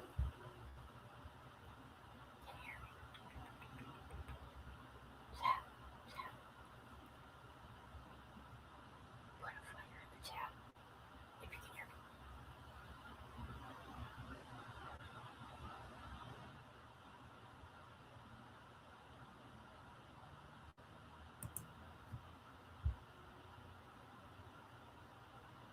Chat, put a fire in the chat if you can hear me. My God. Okay, I'm just checking. I'm just checking. Okay. All right. And you you laugh. You laugh instead. Well, you know what? So did I. So here we go. Fire in the chat. Fire in the chat. That's right. That's right. I was trying to do some ASMR shit, people. Sure was. Because you know what? I don't know how to work a mic. Okay. So I'm trying to learn. I mean, I've had it for like 2 years. Don't even know how to use it. It ain't a fancy one. Mm-mm.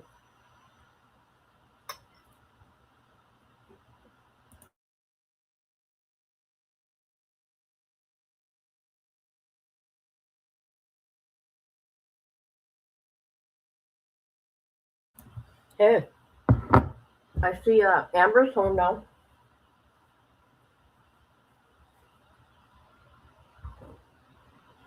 And the only reason why I seen, because I seen her comment, okay? It's not like I'm over by her house or anything weird like that.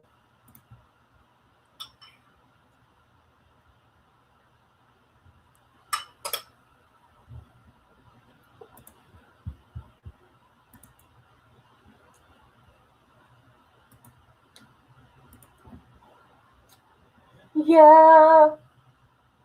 See what these people are saying about her. She has a witness. She's cooked. She's cooked. Circus show. You can tell she's a little off. No, she's not. I think you are the problem over here. Okay? Why? Yeah, I would have just paid her off. But maybe he felt like she was going to still try to make him or take him to court because she knows all his dirty little secrets for the last 5 years. How unprofessional to sleep with your boss. No, if you pay attention, Cat Jax, that ain't how it went down. I mean, well, her truth is they were friends, then they slept together, and then she came to work for him. That's how it went down. That's how it went down. Okay? Hey, maybe they did. Maybe they did because he is what you call a man whore. Don't know why anybody would want him, but you know. Let's go over here a minute. Let's look at that. What else are people saying over here? We have a dig hater. Oh, I see who all you people are. So, okay, okay.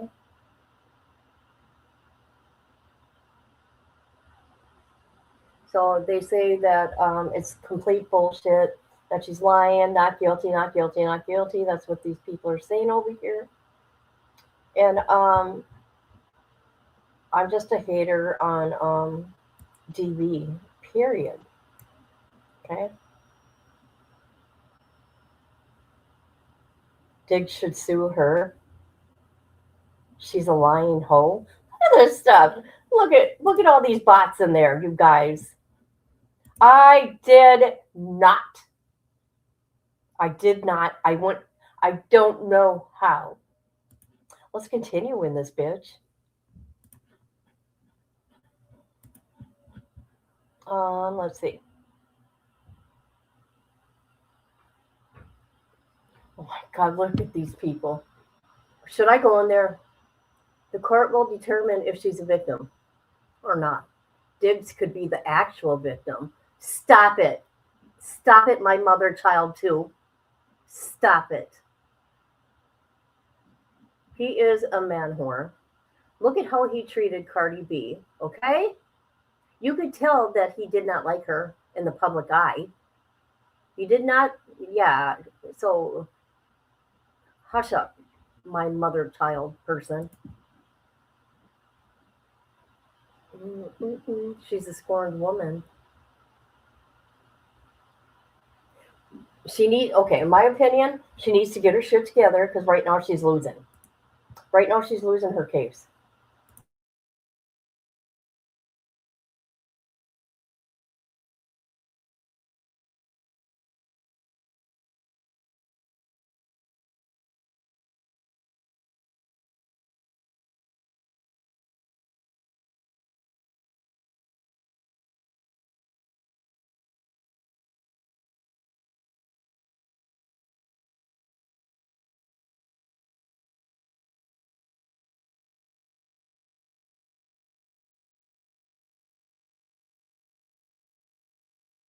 Mm.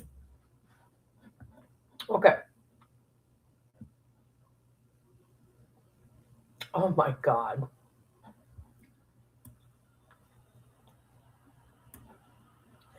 Because, look at me.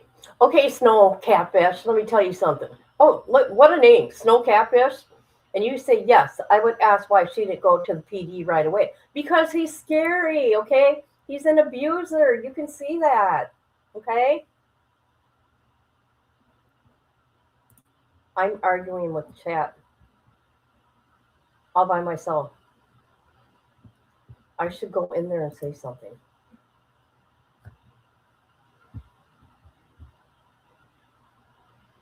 Oh, God. Here we go. Come on, let's do this, people. I don't have all day.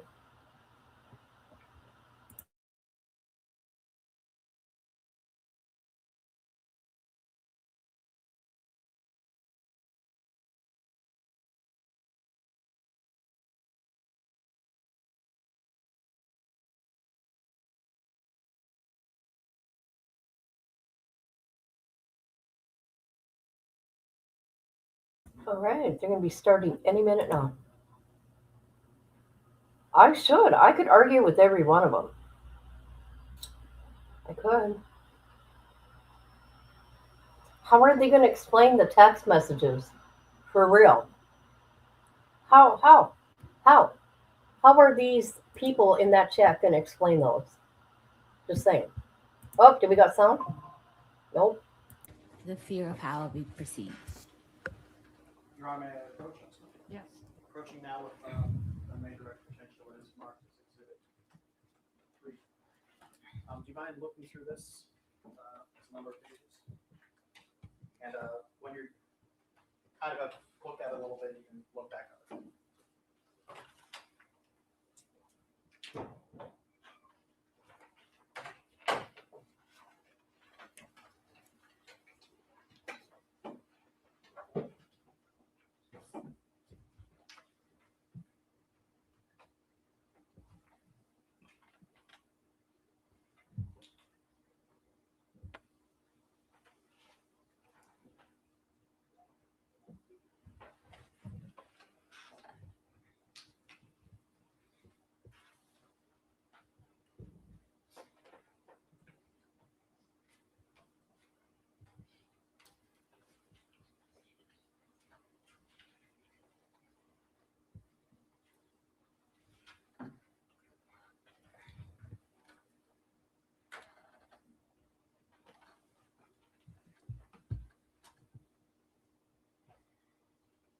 I'm reading all of them or just that first page? Have you read a few of those? Let me say, from what you've seen, do you recognize what these seem to be? Yes. What are these? Text messages about the. Do you know who the text messages are between? Yes, between me and Mr. Diggs. And do you know when these text messages are from? 12-2. Yeah, 12-2. So were those text messages that were going on between you and me that morning of that day? Yes. And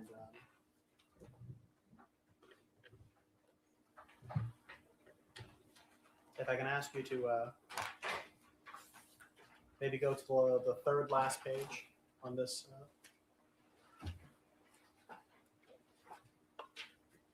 In this whole thing? Of this section. Your Honor, may I approach and Yes.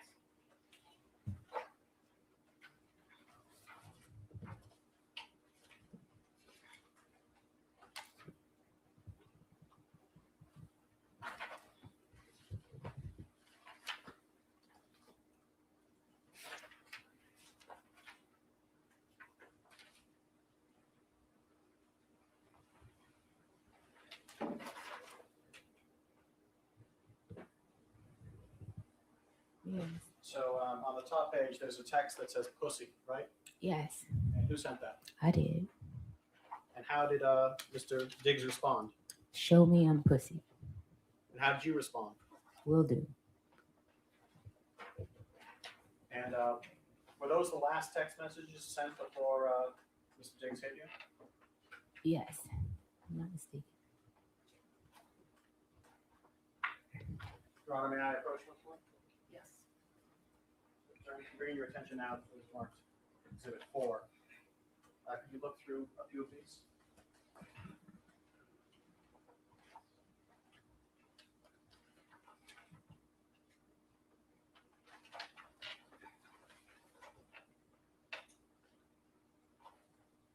And do you recognize what these are?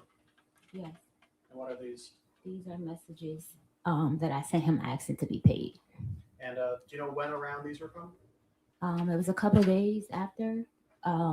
They were in Art Basel. 12-5 is his. Yeah, I know. I was begging for my money for a while.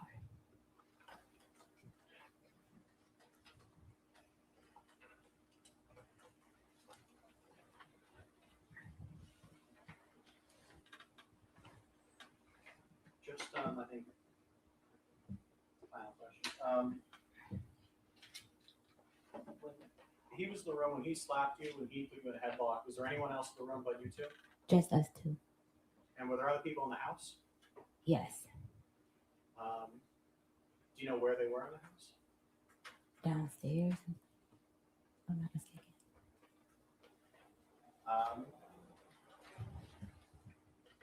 And you said you went to New York. You met with a Shy. Is it Shy? Yeah. How did you know Shy Charles? She works for him. Okay, so She braids his hair. and so has she known you longer or him longer? Him longer.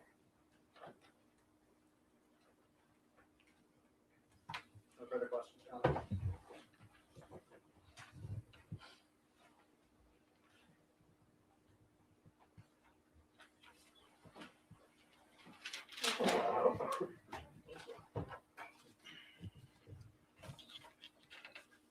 Ms. Adams, today is not the first day you've told the story of what you say happened on December 2nd, true? True. The first time you told the story was on December 16th, right? Yes. And that was to Officer Ellis of the Denham Police Department, Yes. right? And you sat with Officer Ellis, right? Yes. And you told him your story, Yes. and he took notes of what you were saying. Yes. Because what you were saying was important to issuing a criminal complaint, right? Objection. I don't know what a criminal complaint is. I was Well- making a report. I don't know. You were making a report to the police Yes. about what you said was a violent assault, correct? Yes. And your purpose in making a report to the police about a violent assault was to start a criminal case. No. I made a criminal report to have a report to document it. So documentation was important to you, right? Yes. The story that you just told to this jury under oath was very different from what you told to Officer Ellis. Do you agree with me? Yes. What you said to Officer Ellis when you reported this crime, this so-called crime, is that you had been having an ongoing text exchange over money owed to you. Yes.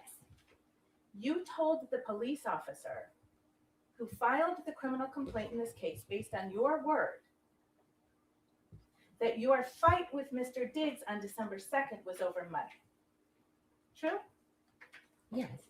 Except you just testified under oath to this jury that you didn't start talking about money until December 5th, right? What did you say?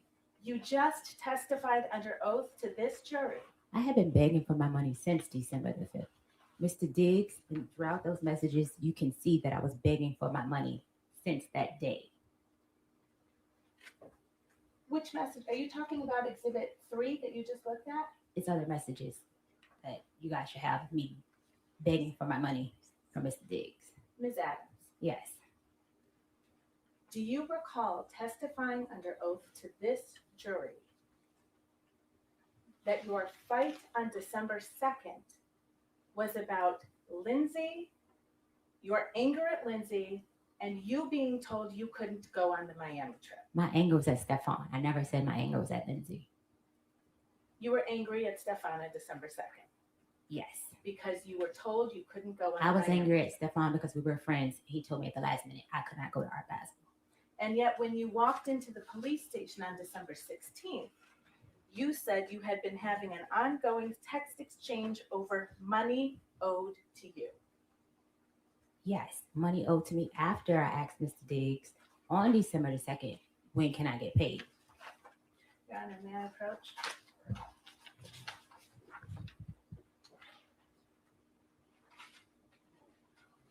Your Honor, will you see that side part? All right. I'm sorry. Look at him getting all cocky now. Okay, this is my opinion. The prosecutor just lost the case. Okay? If you guys read any of the text messages between those two, okay? Why didn't the prosecutor go through those? They're just focusing on what she said. They cannot talk about any other incidences like this within this trial? Because she ain't the only one.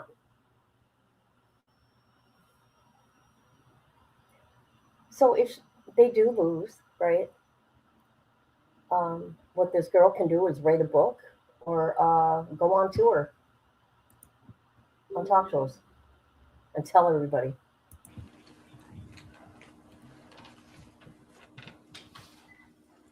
Do you recognize that document that I've shown you as the police report that was prepared based on your statements on December 16th? Yes. You've seen this report before. Yes, I need it.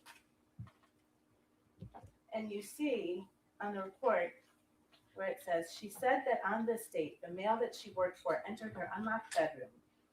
They had been having an ongoing text exchange over money owed to Adams.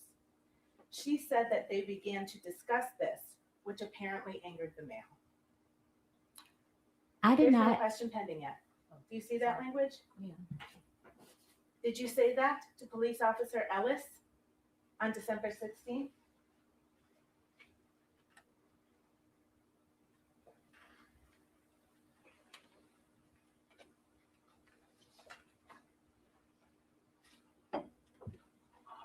Yes, I see it.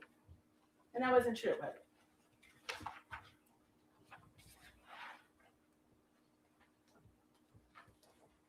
To my recollection, it was true. We did discuss money and payment. Ms. Adams, you just testified under oath about what happened on December 2nd. Okay, I also didn't put in the police report our sexual relationship because I was ashamed. The police report got leaked. I didn't put a lot of things. The most important thing was the attack in the police report. Me reporting anything outside of why he got upset, I didn't feel the need to put it. I was scared of how it was received by the public. He's in a very public relationship with Cardi B. So I did not put a lot of things in the police report. My most important thing was him assaulting me and choking me inside. So that was the most important thing that I put in the police report. I was very vague. I didn't feel the need that I had to go and explain the relationship. When you were asked questions, you actually gave. I didn't feel. You must wait until I finish the question. Wait until council answers the question. Answer it, if you don't understand it, ask it. Because you didn't feel it was important. When you were asked questions about what happened on December 2nd, you lied.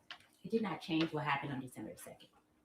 I'm It gonna did try not my change what happened on December 2nd. He choked and slapped me. Ms. Adams, I'm going to try my question again. Because you didn't think it was important when you asked the questions of Dedham Police Officer Ellis on December 16th, you lied. I did not lie. I just did not expand on detail on the relationship I had with Mr. Diggs. I didn't feel that that was important. The sexual relationship, I didn't feel like that was important. I didn't feel it was important that he was upset because I told him I was not in love with him like those other women. I was ashamed of being with him. I didn't feel the need to explain it to the police officers. Please answer the question. The next question. Under oath, on December 2nd, when you claim Mr. Diggs walked into your room, you had not been having a text exchange fight over money. The last text exchange fight was over money. The last text exchange was me saying, you need to pay me out for the rest of the season. I'm out of your life. Give me the money for my business in that order. That was the last text exchange. His response to me. Well, ma'am, before we get to his response, why don't we get You to will what be you paying were me out responding for the to? season and the money you said you would give me for my business. Wasted my, excuse my language, fucking time being here because you have a, excuse my language again, fucking circus going on. I am out of your life. I am ruining that bitch life. All right, Ms. Adams, you're going to listen to council's question. You're going to answer that question, and then you're going to wait for the next question. This is not an opportunity for you just to say whatever comes to mind. Okay. All right, it is to be responsive to the question presented. Okay. Next question. Thank you, Anna. That response that you just read, that was actually a response to something Steph wrote to you, right? That was a text exchange over Yes money. or no question, ma'am. What was your question? What you just read into the record, that was a response to a text message that Steph sent to you, correct? Yes. And in that message that Steph sent to you, you understood you were getting fired, right? No. What Steph wrote to you is, "I'm gonna leave you be. Thank you for cooking for me for this season. I appreciate you. Hate it even got to this, but oh well." Right? Yes. And you understood when you received that he was telling you you were not going to be cooking for him anymore. No. You didn't understand that. No. And that's why you responded with, "You will be paying me out this season and the money you owe me." No. Because you knew you were about to lose your job, right? I was not about to lose my job. You didn't understand, "I'm gonna leave you be. Thank you for cooking for me this season. I appreciate you. Hate it even got like this," as a sign that you were about to lose your job. No. In any event, you didn't tell Officer Ellis on December 16th when you reported this assault any of that, right? The last text message was about money. The last back and forth text messages was about money. Money he owed me for not finishing out the contract, and money he owed me that he said that he would invest in my business.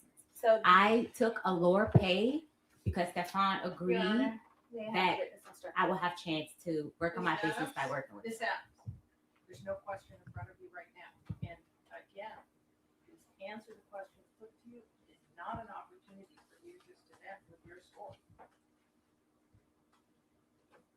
You told other falsehoods to Officer Ellis, didn't you? No. Not to my knowledge.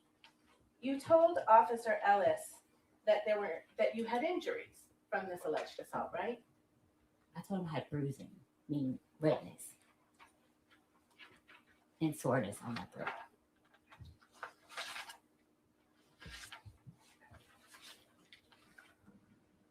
You told him you had bruising on your neck, right? It was like red. It wasn't like purple bruises. On the incident report, pull that up. You didn't have any injuries when you walked into the police office on December 16th, did you? No, because that happened on December 2nd. Right. So any injuries that you would have had, you had a reason for why they weren't there, right? It happened, it faded. The fading went away the night.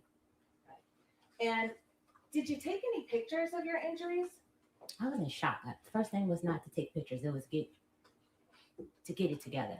I thought you just testified under oath that you had just received a text message from a woman named Anna. That's Anna Kokolis, right? You're in the wrong timeline.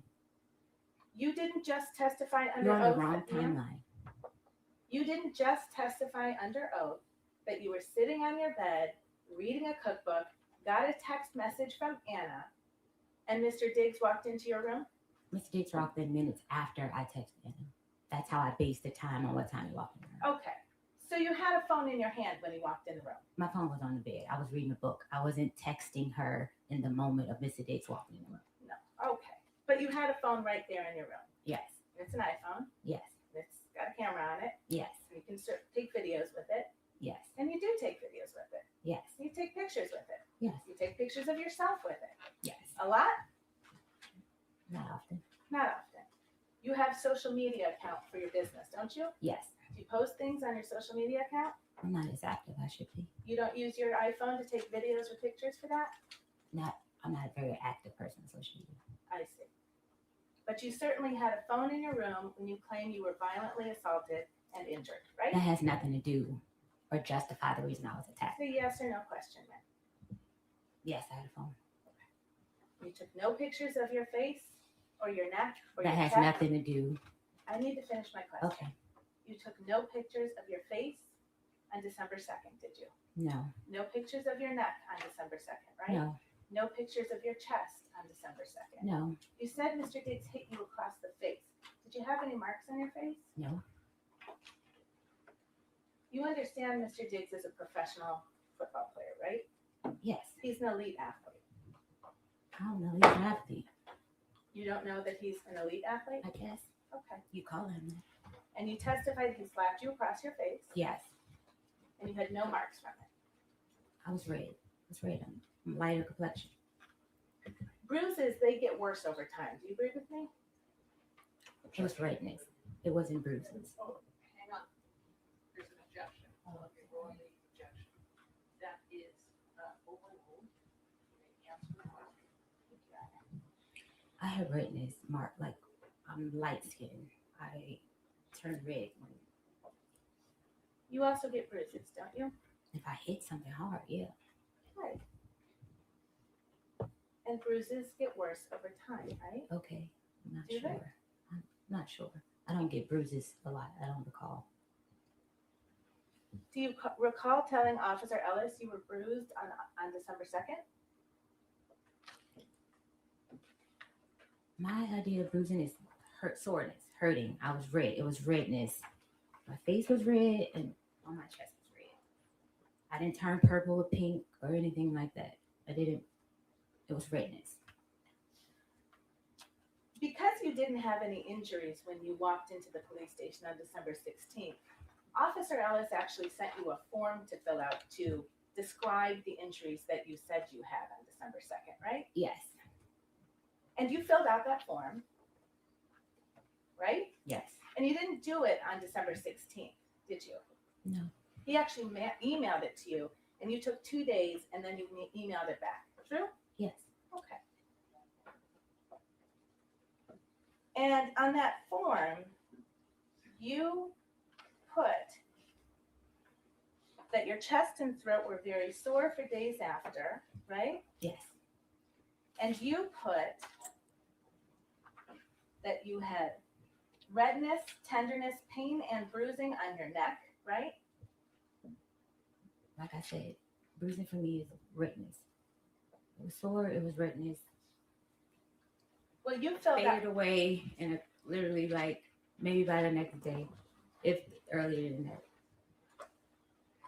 Miss Adams, when did you learn that the defense had provided videos of you to the Commonwealth? Maybe yesterday or Friday, I think. Sometime last week when I spoke with Drew. So last Thursday, you met with Mr. Virtue to prepare for your testimony, right? Yes.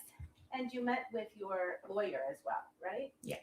Your lawyer is representing you in an effort to get money from Mr. Diggs. True? My lawyers represented me my workers' comp claim, the injuries that I received on the job that Mr. Diggs refused to pay for. That's what my lawyers represented me for. Are you sure about that, ma'am? She is my workers. I got my lawyer from workers' comp. We'll come back to that. Let's stay with the form. You told Officer Ellis on December 18th, so now 16 days after you say you were assaulted, that you had redness, bruising, and soreness on your chest, right? I told him that or I wrote that.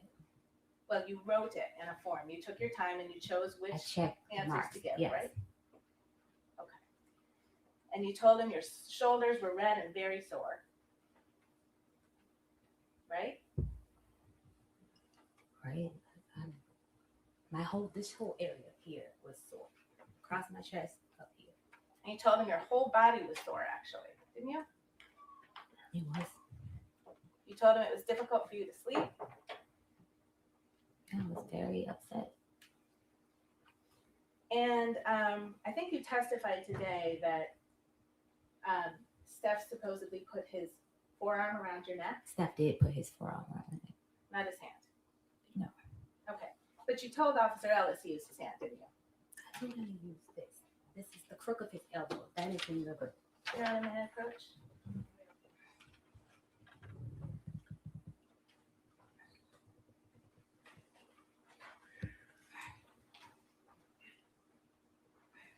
That's the form that you filled out over a course of 2 days and sent back to Officer Ellis, true?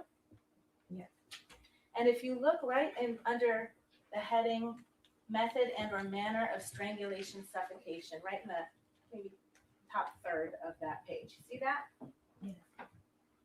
Question number 2. How was the victim strangled? Check all that apply. See that? forearm, right hand. You told him you were strangled with his right hand, true? With forearm, right hand. That is what's checked. Okay, but you just testified under oath it was only his forearm. This is the right side. I'm little. Everything went across my neck. So So you were, that is what I meant by forearm, right hand was his whole right side. Right hand was the smack and forearm was the choke. How was the victim strangled? That was right hand meant smack, but his whole right arm was across my chest. you also estimated the level of pressure that the suspect used during strangulation. Do you remember doing that? Yes. I peed myself and I came back on my cycle really heavily. So that was So a it yes was or no question hard. there. You gave it a yes. You remember doing that, right? Yes. And you had a choice. Low is a 1 and 10 is a high. See that? Yes. What'd you pick? 10. 10. Yes. You said Mr. Diggs is 6 feet tall. He's actually 6'2", right? I don't know. You don't know how tall he is? You've known him for 4.5 years. I don't know. He's taller than me. Way taller than me. Okay. And you know he lifts weights every day, right? He takes hits from 300-pound men, right? For his job. True? I guess. Do you know that? No, I don't know what his role is. And I thought he ran the ball. I don't know if people, I'm not sure what he does. How many games that Steph Diggs has played in have you attended? I don't know football. I don't watch it to know what's what. I've attended a couple games. The question was, how many of Stefon Diggs' games have you gone to and watched? Gone to, maybe 4. And you don't know that he gets tackled in that game? I don't really watch it, honestly. I'm just there for the vibes. I don't really know what be going on in football. I don't know the rules. I think you will agree with me, that if Stefon Diggs used 10 out of 10 force on your neck, It was you 10 would've- for me. For my little body and what I couldn't breathe, it was a 10 for me. The question was, estimate the level of pressure that the suspect used during strangulation. It felt a 10 to me. I could not breathe. So you chose to answer a different question than the one you were asked. This questionnaire is about me. Why wouldn't I answer it about me? This is not a questionnaire that's a united, I don't know how to say it, a global, this is about me. This is what happened to me. Okay. But you will agree with me, hypothetically speaking, if Stefon Diggs used 10 out of 10 strength to choke someone, anyone, that person would have bruises on their neck. I would not agree. You will agree that if Stefon Diggs used 10 out of 10 force to choke you, you would have bruises on your neck.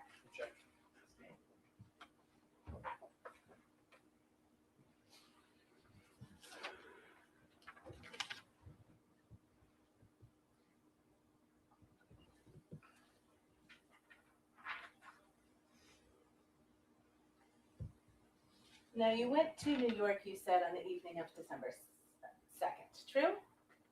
True. And you stayed there until December 9th. Yes. You had your phone with you all week. Yes. You took messages, you sent text messages. Yes.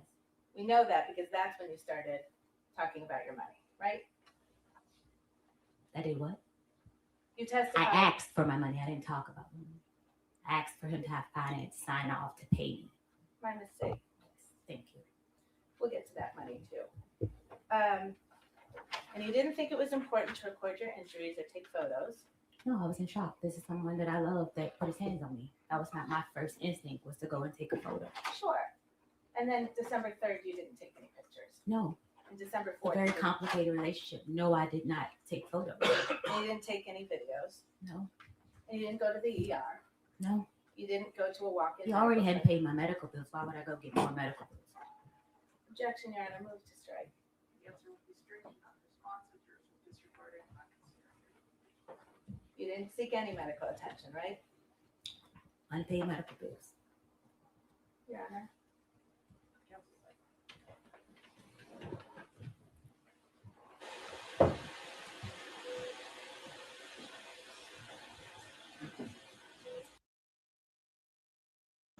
You see what they're doing, right? They're twisting shit. Look at he knows. See? He knows what's up. He thinks it's funny. Oh yeah, shake your head in disgust. But they're confusing her with different timelines.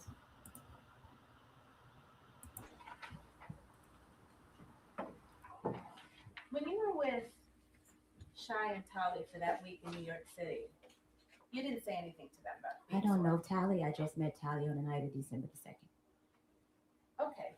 Shy Charles has her own personal Yeah. relationship with Yeah. Stefon.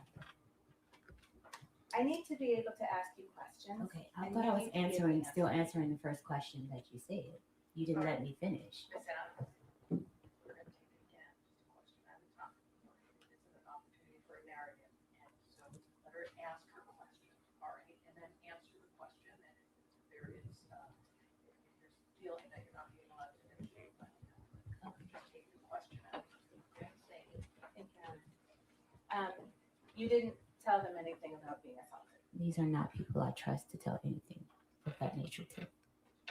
They're just people that you trust to spend a week with. These are people that I met through Stefon Diggs. I had no choice but to stay with them. I had no money. I thought you just testified you had a ticket to Atlanta. That Sonny brought. And then you changed on December 2nd, right? Yes. And then you changed your ticket to Atlanta to go to New York with Yes. Shy and Sonny. I'm sorry, with Shy and Tolly, right? Yes. So you did have someplace else to I go. changed the ticket because I didn't have money for Ubers to get home in Atlanta. Shy was going to pick me up from the airport.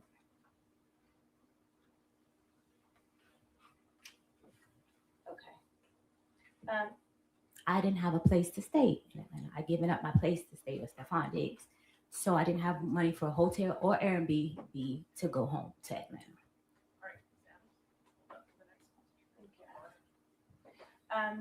You've traveled with Shy before, right? Yes. You went with her to Trinidad and Tobago. Yes. You're actually friends with her, aren't you? Associates, Right. co-workers. Well, you traveled to another country with Shy. It's levels to friends. It was a co-worker. I just met Shy in August. Did Steph go on that trip to Trinidad and Tobago? No. Okay. And that was in the fall of 2025. Yes. And then you went on another trip in the fall of 2025 to see Shy, right? No, I didn't go on another trip. I was told to leave the house, so I went to stay with Shy because I didn't have anywhere to stay. Okay. And Shy picked you up in her car, you said? Yes. And can you describe what the inside of her car looks like? It's a white car. I think it's burgundy or something like that. So the outside is white? Yes. And then the inside is burgundy. If most as I remember, I don't quite can't say exact.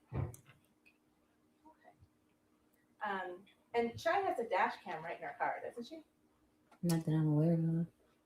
You didn't see a dash cam in her car? No, I saw like where you see the speedometer and stuff like that.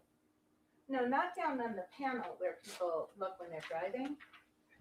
Up on the top of her car. There's a bar on the top of her car with a dash cam on it, right? No, I didn't see that. You didn't see that? No. Did Shy ever tell you that she had a dash cam in her car? No. Okay.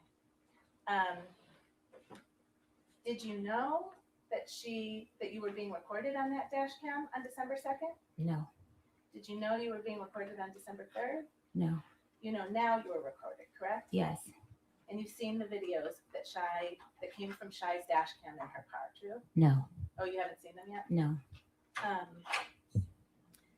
Your Honor, permission to publish Exhibit 5. I understand it's already in evidence.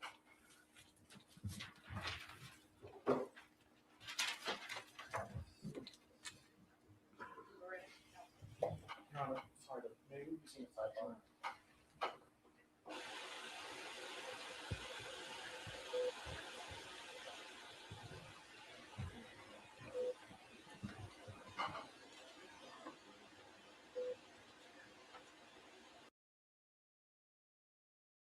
All right, call me slow. What does that mean? Defense attorney's putting on a clinic. What does that mean? I don't know. I'm slow. I want to see them. This lady, this girl here needs to calm down. Her attorney, or not her attorney, the prosecuting attorney can, cross, right? And whatever needs to be answered, she can answer. But I don't think they're really explaining that to her. I'm not sure what's going on here. There we go. And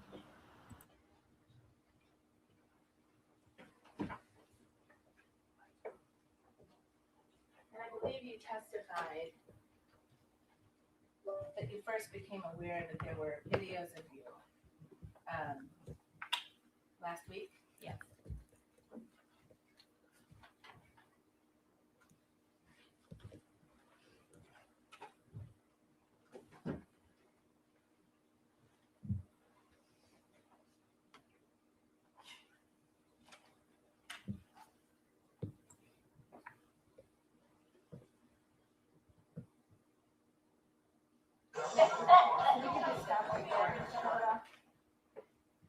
I don't know, Ms. Adams, were you able to see that person in that video?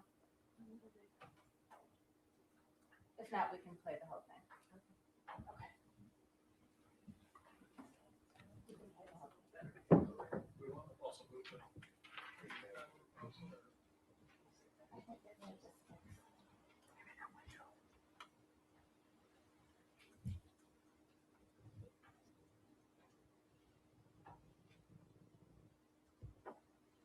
So while this is playing, Ms. Adams, do you recognize that person on the video as you?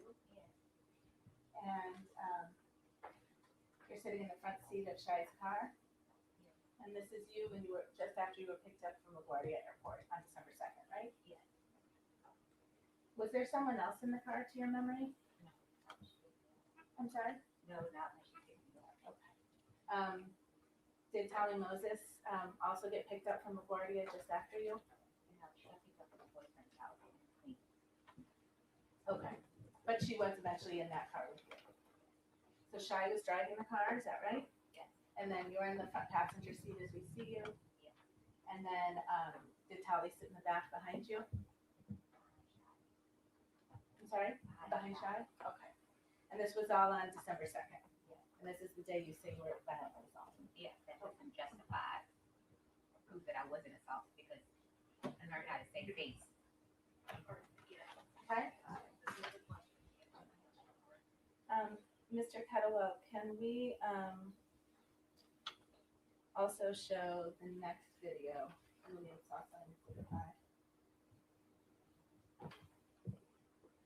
Your Honor, just for clarification, there's exhibit 5, I think it's just a number of videos in one exhibit. Thank you. And do you recognize the person in this video? Yes. And that's you in Shai's car again? Yes. And this is the next day, right? It's December 3rd. Do you recognize that? Well, I might not be able to see.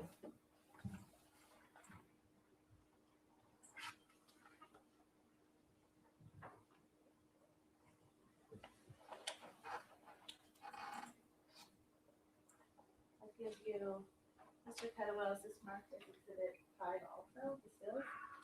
No, the stills are 6 and 7? I should have been marked as exhibit 7. You recognize that person as you? Yes. And that's you in Shai's car, right? When you visited her in New York City? Yes. And you say you don't remember if that's, what date that is? Your Honor, I'm sorry, may I approach one more time? I could direct your I attention. didn't say I remember what date. Oh. I can't tell the date. I don't remember. I was in her car and stayed for another week.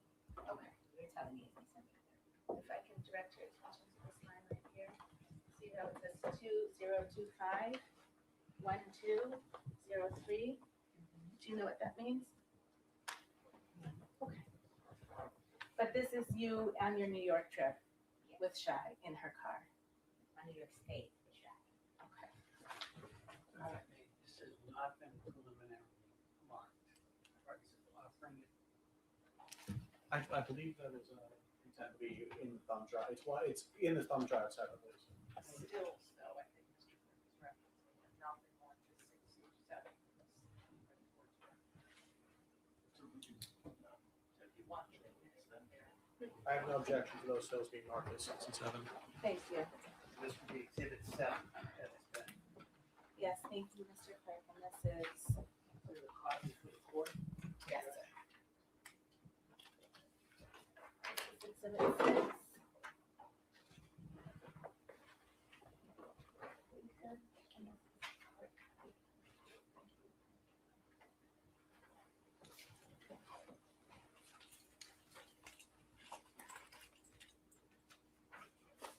And then you also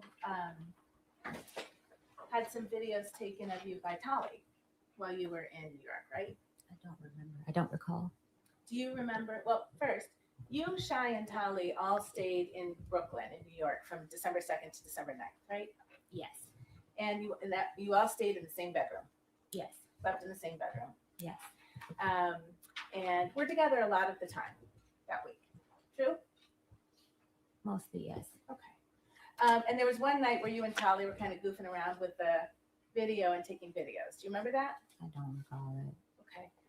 Mr. Kettlewell, can we play Exhibit 8? And,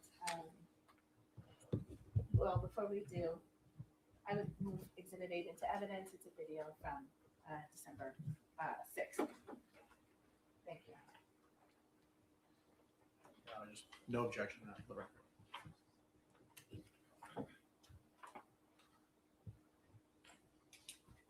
And Ms. Adams, did you recognize the person on that video? Yes. Who is that? Me. And that's in Shy's bedroom, right? Yes. Where you and Tolly and Shy spent the entire week, right? Majority Tally would sleep on the couch some days. I'm sorry? Tally would sleep on the couch some days. Okay. But in that video, that was Tolly was videoing you, right? Okay. I don't recall that. You don't remember that? Yeah, but we were up there. Mr. Kettlewell, and Your Honor, I would move in Exhibit 9, which is another video from that same time. December 6th, 2025. That's still for the record. Thank you, gentlemen.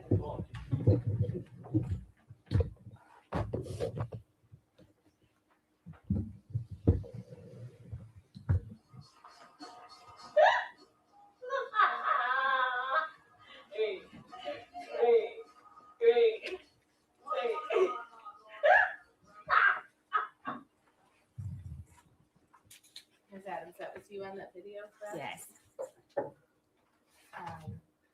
And Your Honor, I would move in stills as Exhibit 9 and 10. Those are stills from Exhibit 8. No objection.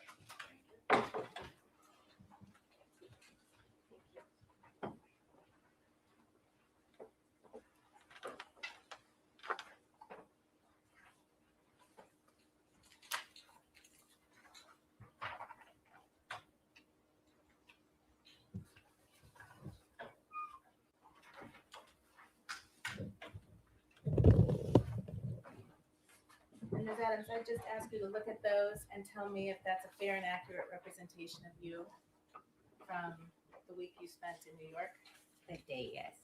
on December 6th, 2025. Yes. Your Honor, may I publish to the jury? Thank you. For the record.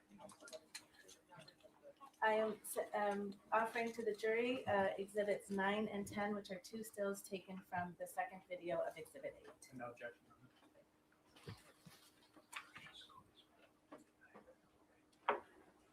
Are there any more video clips, counsel, you'll be here? Or put the lights back?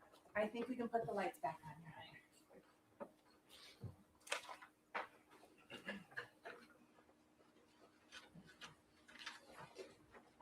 Now, Steph and his group got back from Miami to his Dedham home on December 7th, correct? I'm sure the day he got back. I got back on the I'm sorry? Tuesday. Well, it was late in the night. Tuesday, if I'm not mistaken. The night I got. Well, you know he got back to the Dedham house before you did. I didn't know that. When I got there, I realized that he was there. I was in no communication with him on what day he was coming back. But you were in communication with him. To ask for my pay, yes.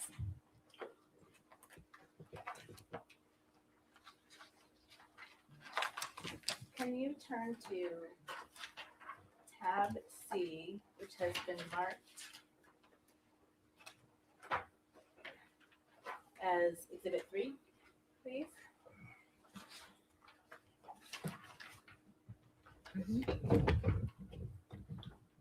And you testified about the text exchange you had with him at around 12:30 on December 2nd, where you called him a pussy, right? Yes. And then he said, "Show me I'm pussy," and you said, "Will do." Yes. Right? And then if you turn the page, if you look to the next message from you, so in Exhibit 3, there are bubbles, right? There's blue bubbles you see and green bubbles. Yes. And do you understand the green bubble to be Steph Diggs' messages? Yes. And the blue bubbles to be your messages? Yes. Okay. And if you look on the page, I hope you're on the right page. It ends in that number on the bottom right corner at 118. Do you see that number? On the approach? Yes.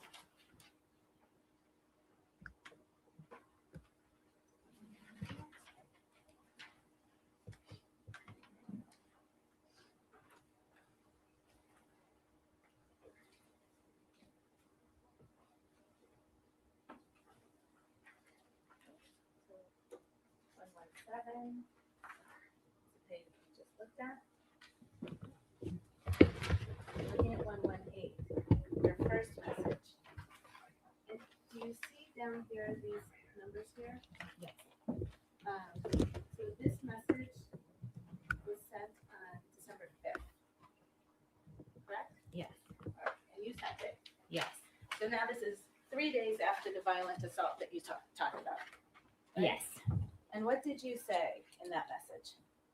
How can you approve my pay with finance, please? I have to pay my insurance this month. Thank you. Please and thank you. Okay. And then if you could look at the next message. Actually, you know what? Let's not do that. Let's hold that for a second. So you were texting with Steph Diggs in the week you were in December. I'm sorry, in the week in December you were in New York, right? I text Stefon one time. Okay. But your testimony is you don't know when he was coming back to the Dedham house. I didn't know the exact date. You did. But you knew he was coming back. Yes. Because that would be important to know, right? I've worked in this industry. I went off of a previous client schedule. They normally will return on Tuesday. So Well, I was in guest mode. But the last time you saw Steph Diggs was when he was assaulting you, you said. That wasn't the last time I saw Steph Diggs. I said here that I walked in his room after the assault before I was leaving to give him his birthday. That's right. Yes. Okay. You gave him a birthday gift after the assault happened. We were friends for 4.5 years with a very complicated relationship. Okay. So if I could ask you actually to turn to Exhibit 4, which is behind the tab D. And Your Honor, this is an evidence. And if you look at that number on the bottom right corner, turn to the page that ends in 173.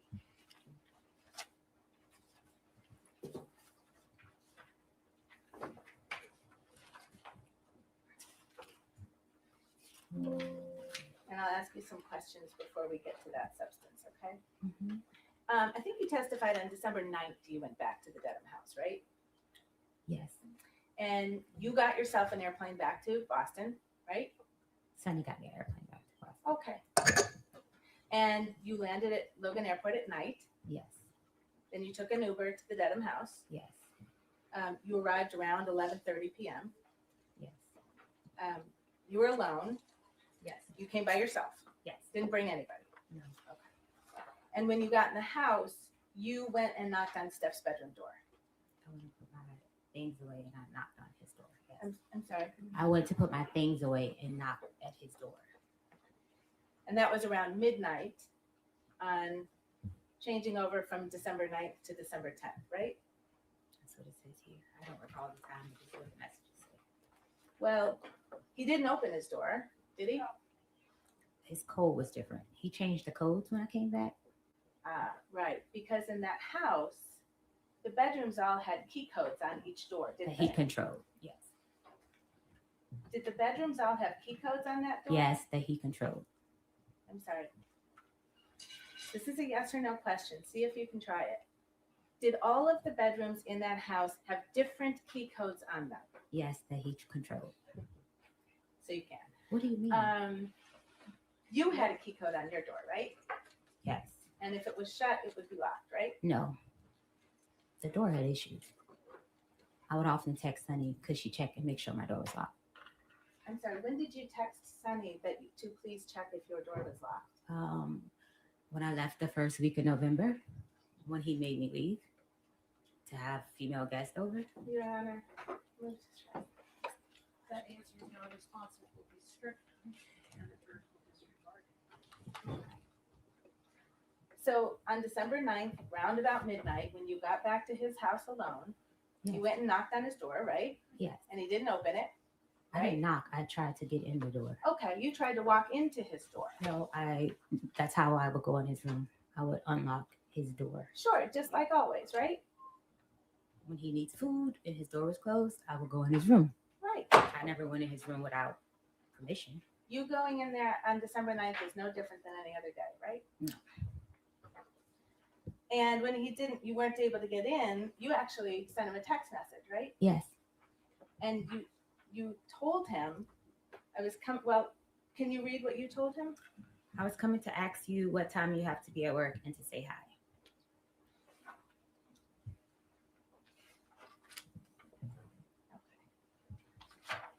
And then you just went right back to work, right? Yeah, I went to bed. I'm sorry? I went into my room and went to bed. You went into your room and you went to sleep Yes. by yourself Yes. in the house. Yes. With Steph Diggs there. Yes. And then the next morning you got up and you made him breakfast. Yes. Now you told Officer Ellis when you reported the assault that you left your position on December 2nd. Do you remember that? I was saying I left the house. I didn't leave my position. I was really going back to get my things. I had no plan, with nowhere to go, so I needed to be nice there.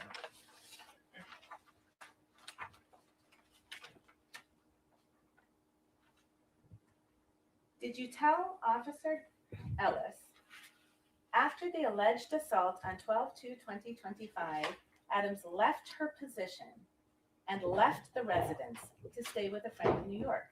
Left my position mean I left to get on a plane and go. I didn't tell him I quit. That didn't mean that I quit. You didn't quit. No.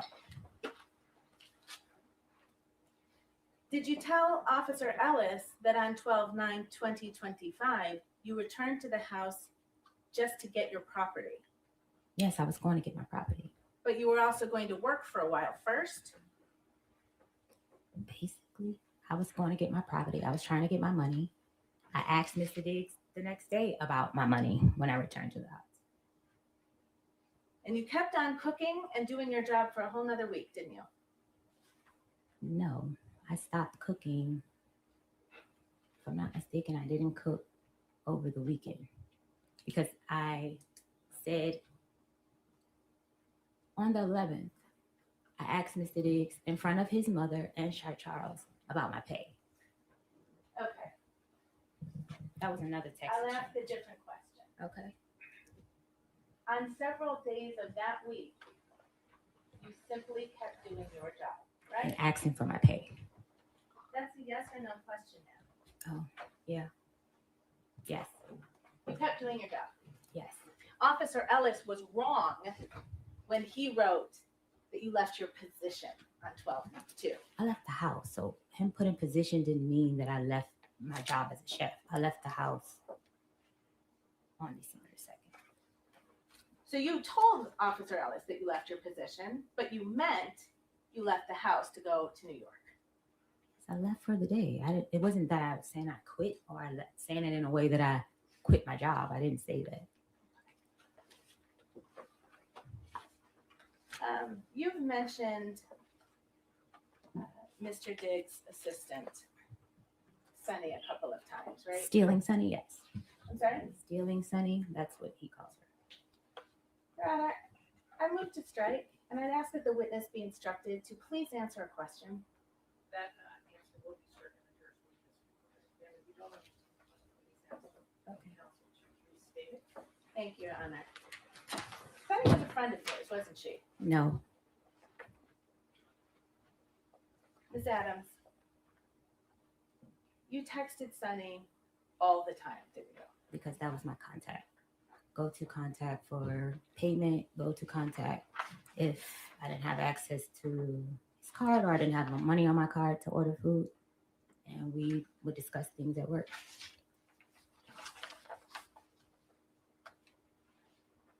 I'm going to show you a document. Take a look and see if you can recognize that as text messages between you and Sunny.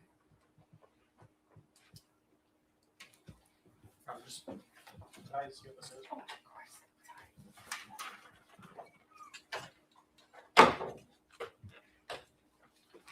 Thank you.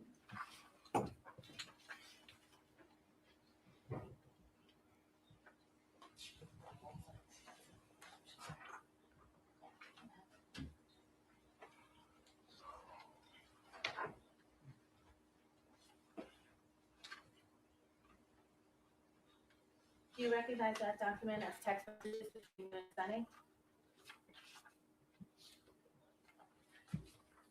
Yes. Yes? Mm-hmm. Okay. Your Honor, may I approach?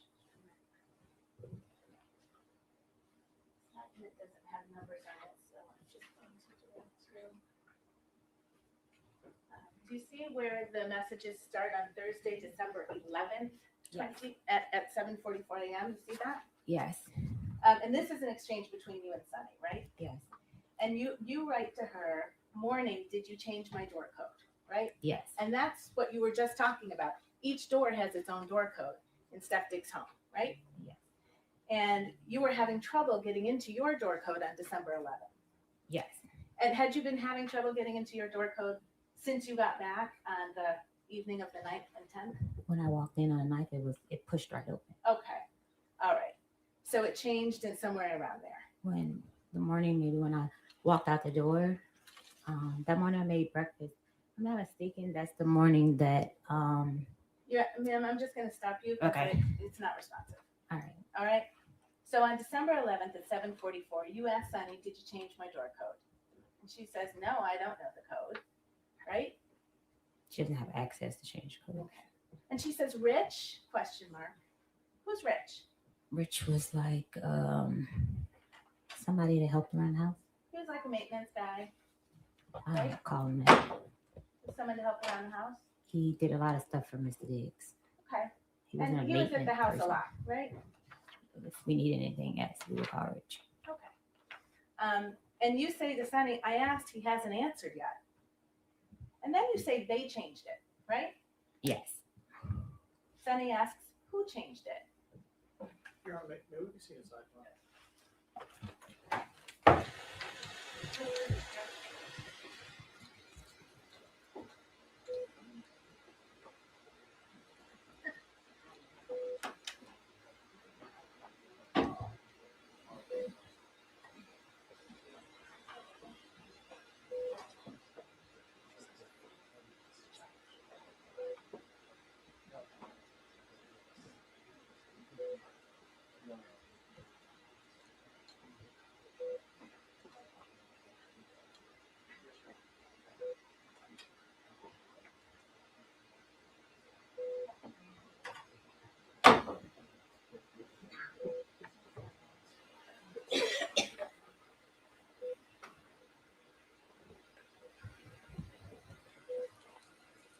Jurors, are you all doing okay? Does anyone need a break? All right. Well, thank- all right, thank you.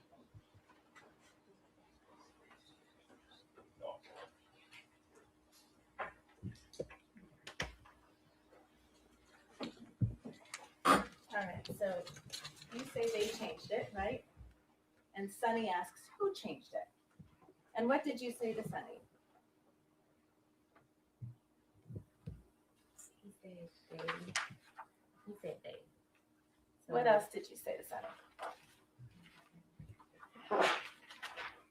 He said, hey, so Steph and the his name is white bitch. I'm sorry? White. I said, he said they. So Steph and the white bitch. When you said, he said they, the he in that sentence was Steph, right? Yes. No. Yeah. Yes.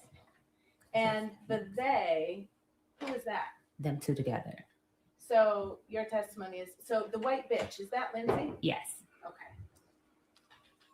All right. So was that the kind of thing you said to your coworker? Yes, because she called me a bitch first. I see. You were kind of friendly with Sunny. Yes. You shared stuff with her. Sunny disliked her too. Okay. She shared that. They had their own thing before I came. And then if I could ask you to turn to tab D in your binder, which is Exhibit 4. And I'm sorry to do this, but if you could look, the numbers at the bottom right, the number that begins, that ends 178.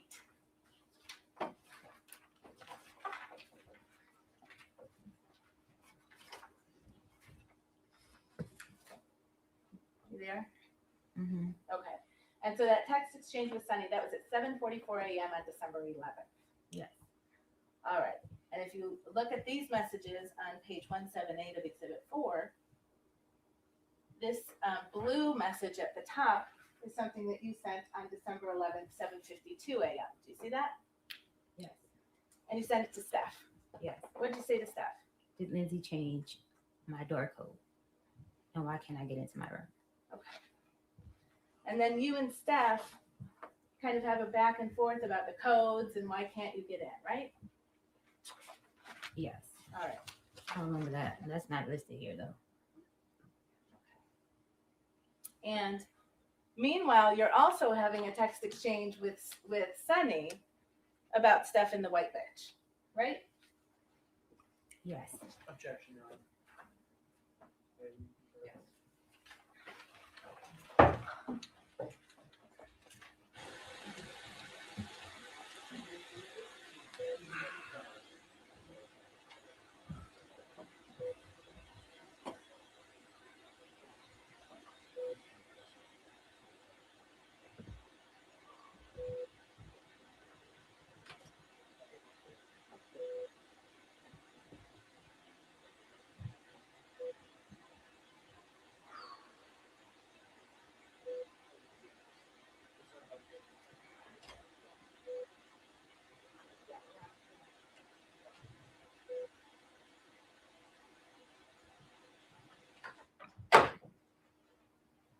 Stated at sidebar that objection is sustained. Thank you, Anna.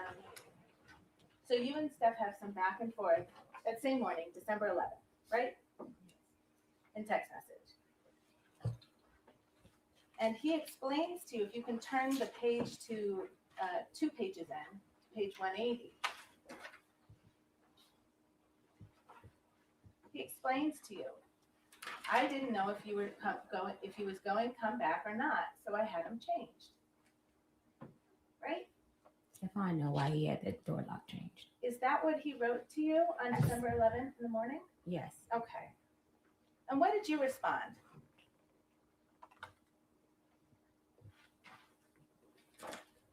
It's right there on the same page in the blue bubble. No, it's not. Lord. Oh, Lord. And if you can turn the page, Steph wrote, shit you was saying, it was like it was over with. I was like, well. You understood he was talking about the text fight you had on December 2nd, right? No. Yeah. What did you respond to Steph? I said no. I'm sorry? I said no. I didn't say yeah. You didn't understand that he was talking about the last time that you saw each other on December 2nd, which is the day you got in a text fight about Lindsay and you not going to Miami? Me and Stefon had arguments all the time. Like, not all the time, often, and it would just fly over. But it didn't turn into a fight like it did. I needed to come back to get my things.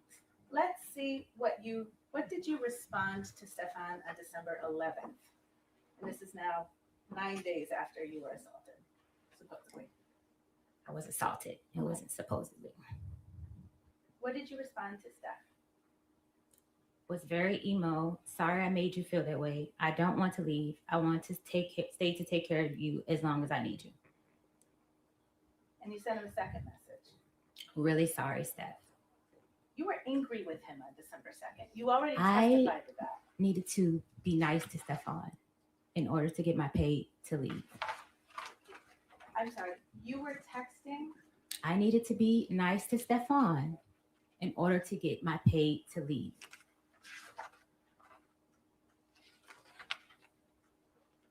Let's talk about your pay. Yes. You admit that you were apologizing to him about December 2nd and your behavior, don't you? I was being nice to Stefon to get back in his good graces to get paid. You were apologizing for your Not behavior. by choice. You were apologizing to Stefon Diggs by text on December 11th for your behavior on December 2nd. Not by choice. Is that a yes? That's a not by choice. It's a yes or no question, ma'am. I don't know what that would be, a yes or no question. It's a yes or no question. If the witness is saying she can't answer that yes or no, she can have the answer. Okay.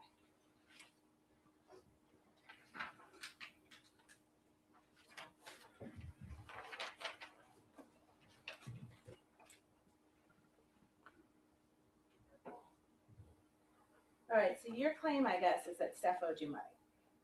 It's not a guess. Stefon did back wages. You were Wages paid- owed. You were It was paid- wages. I think you should use the correct language. The correct language It's for your wages. civil lawsuit? I don't have a civil lawsuit. You were paid $2,000 per week to cook for him, right? Yes. And if you used your own money to buy groceries, you were reimbursed for that. Yes. And when you were hired to work as Steph's chef, you didn't have to fill out a job application, right? I stated previously, me and Stefon had an interpersonal relationship that was professional. So is that a no? I did not. I don't know how to fill out- answer that question. Yes Did or you fill no. out a job application? I don't know how to answer that question. Yes or no. Ma'am, did you fill out a job application? No. Yes or No. no? Next question. You didn't have any employment contract or anything. Yes, we did. Did you sign a written employment contract? We had a verbal text contract. Okay. You didn't have to interview with anyone to get the job, right? He knew my skills. So on December 1st, this is the day before you say you were assaulted, you submitted an invoice to be paid, didn't you? Yes. And can you explain to the jury, so you weren't just automatically paid? I was supposed to be. They sent maybe 2 automatic payments, and then the rest was I would have to go through Sunny. Right. You'd have to confirm with Sunny you worked that week, right? I would have to, not that confirm, I lived there, so it was never a confirmation. She was there a lot too, right? No, Okay. So you did have to confirm with Sunny if you worked there or not. not that I worked. I had to confirm with Sunny my reimbursements. I lived there.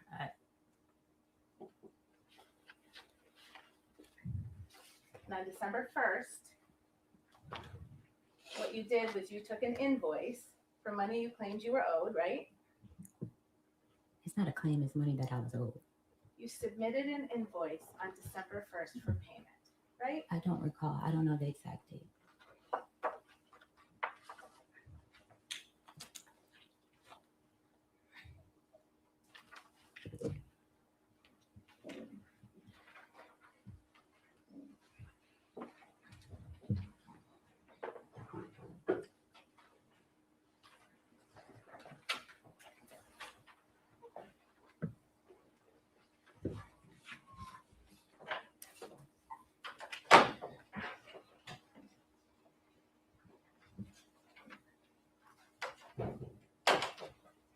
you seen this document before?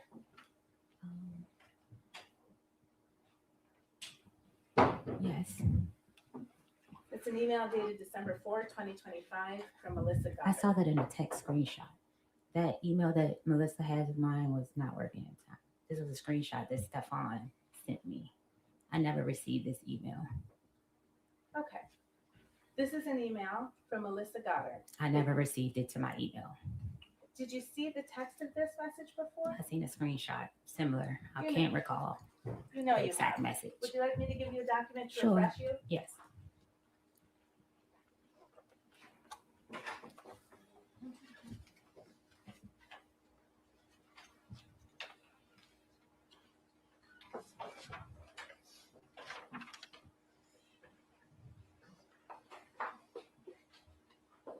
Oh, sorry, Your Honor. If you want to give the jury a break, it's just going to take me a couple of minutes. Why don't we just take a 5-minute break? Thank you, Your Honor. It's done on this time.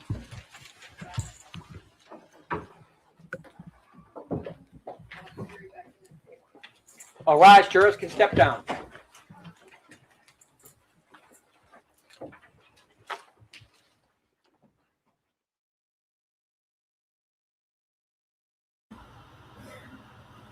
So there's that. Is she calling? Who is she calling a white bitch, anyways?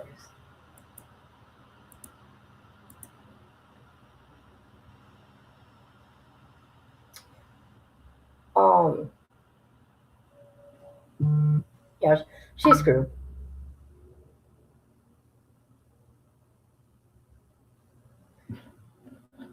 And you said it. You said it.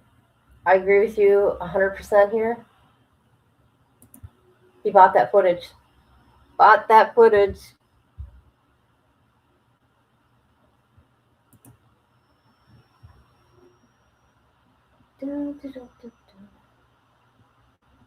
Oh my gosh. People. What are you guys doing? What you doing? Where you at? Me, I'm just sitting here. I'm looking out my window. I just brought Nala to my dad's house. I'm looking at my screen. Looking at the clock because I don't want to go to my appointment. But I don't want $25 to be taken out of my account.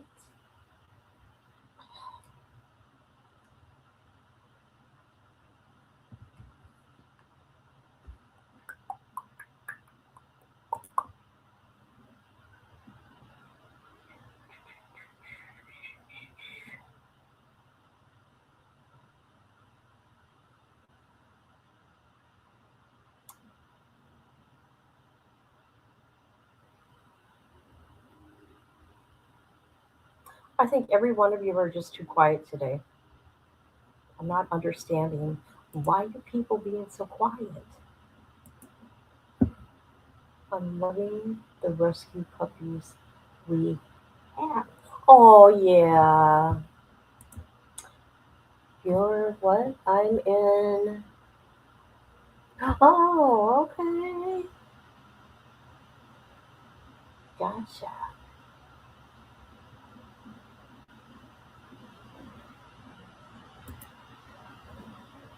So there's that.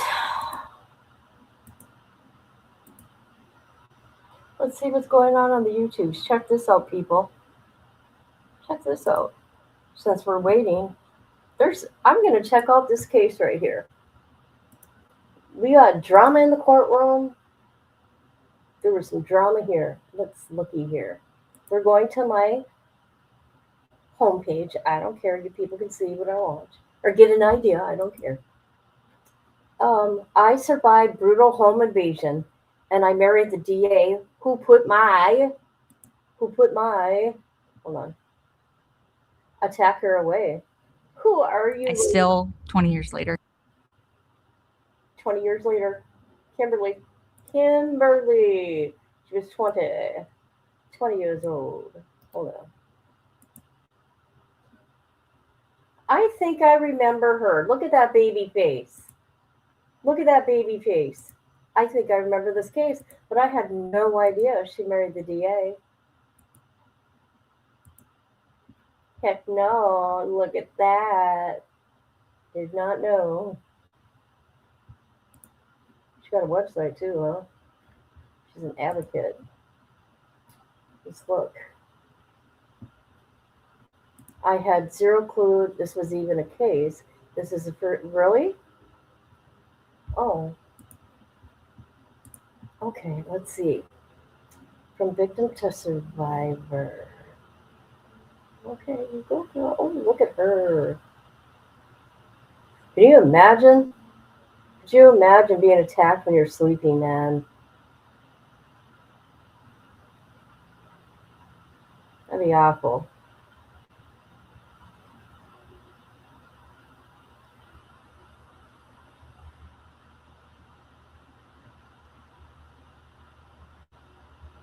Survivor's Guide to True Crime.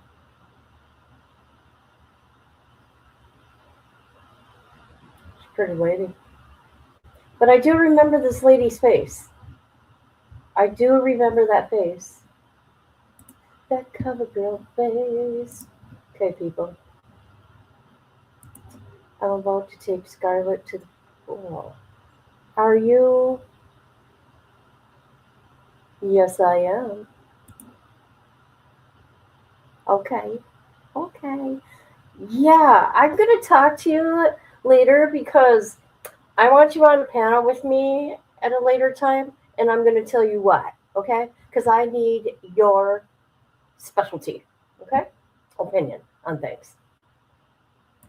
All right, people, let's look at this girl. Do you guys remember this story? We're going to have to look into it. Hold on a minute.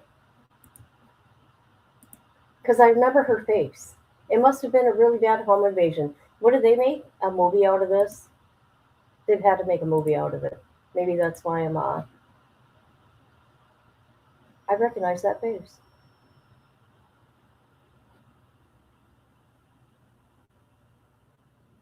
Oh God. Can you imagine having a stranger over your bed? Oh my God. Oh my God, people. Ethics of true crime. What's this all about?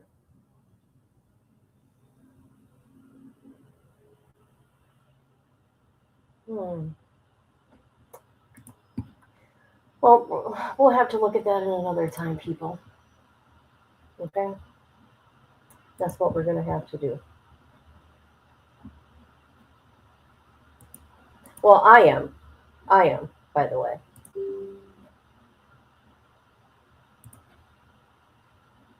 She's leveling up. Yes, dude. Yes. You bet I am. You didn't know that about Stefon Dukes? Oh, I did. Oh, I did. All right, let's get back here. No, but since we're waiting, I'm talking about this lady this Kimberly lady, and the reason why is because she married the prosecutor in her case, the DA, the DA. How about that, people? Where's Rhonda at?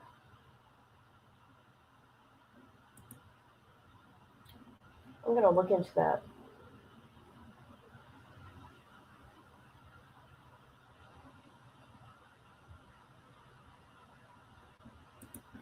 Hold on a minute.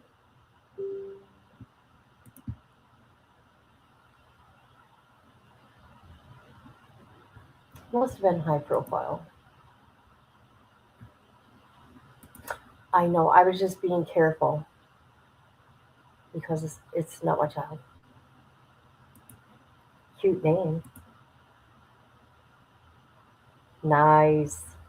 Nice.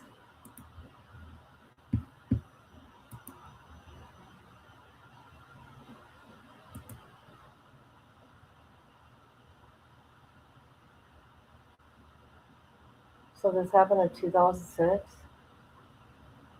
Oh.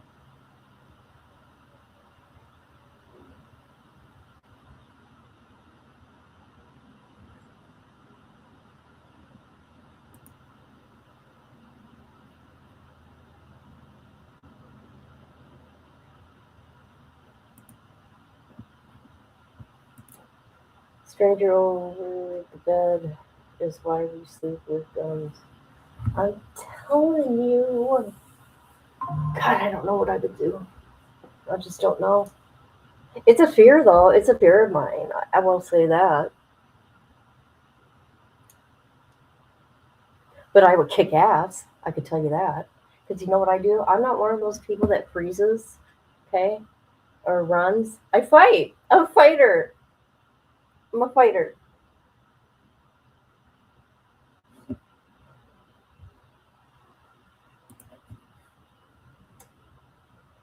I'm a fighter to protect myself.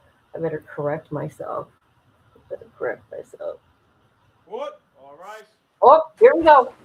Heary. Quarters Call in the back session. in session. You may be seated. All right. Yes. We were just looking at an email and you didn't remember, you said you hadn't received it in that form. If you can turn the page, did you see the invoice? Yes. And that was your invoice, right? Yes. And you said on that invoice dated December 1st, right? Yes. That you were owed payment of $2,000 for three weeks in November, right? Yes. And you were owed grocery reimbursement for $3,179.06, right? Yes. And that was what you submitted to get payment. Yes. And you said you didn't receive this email, but you remembered getting it by text message, right? Yes. Okay. And so you have read and you remember seeing the substance of this email, true? Yes. Okay. And this is a response to your invoice, right? I don't recall because Stefon was refusing to pay me for the week he sent me home. Well, Melissa Goddard writes on December 4th. I appreciate you may not have received this on December 4th, but she writes, "Thank you for providing an invoice. I've attached a readable PDF." Yeah.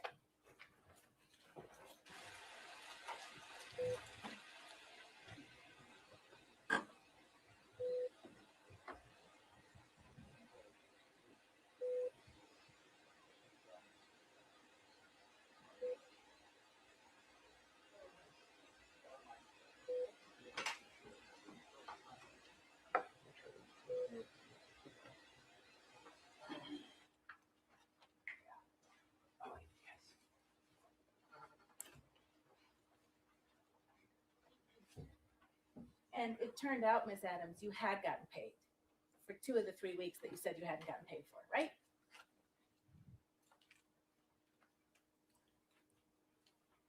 This is missing a whole lot of stuff. It's a yes or no question. I can't answer your question correctly without the proper evidence. Your Honor, may I approach? You may.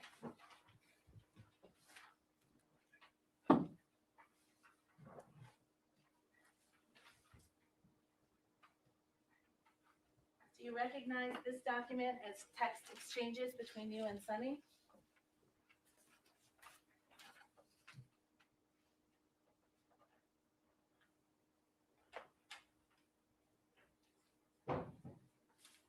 Yes. Dated December 9, 2025? Yes. And you're the person in the bubbles on the left? Yes. And you write to Sunny, "Hey, so I looked over my transfers, payment history, and they sent payments 11/7 and 11/21 totaling $4,000. See that? Yes.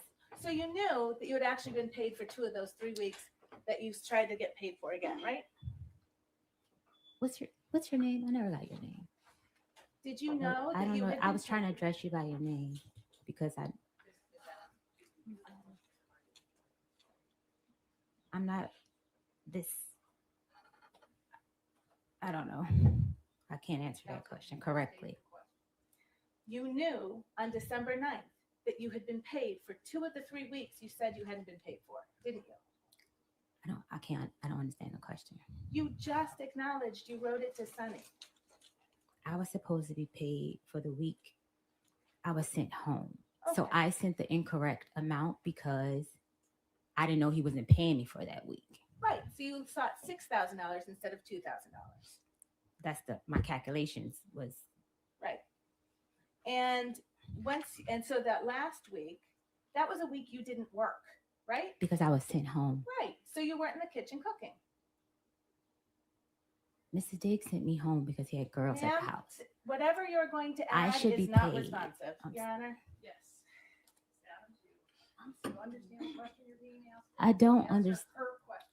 Answer Attorney Stewart's question, all right, if you can. If it's confusing to you, she will restate it. Counsel, you restate your question. Yes. So you weren't in the kitchen cooking that week, right? No. Okay. If you can turn back to tab D,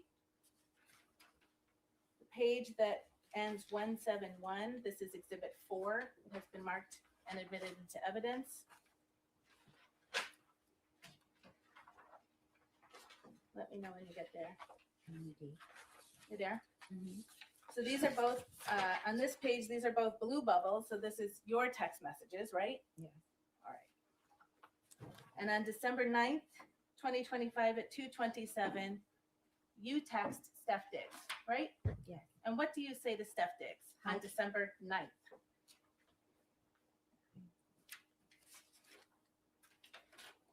Do you need help reading it? What's the last? 171. I can help you find it.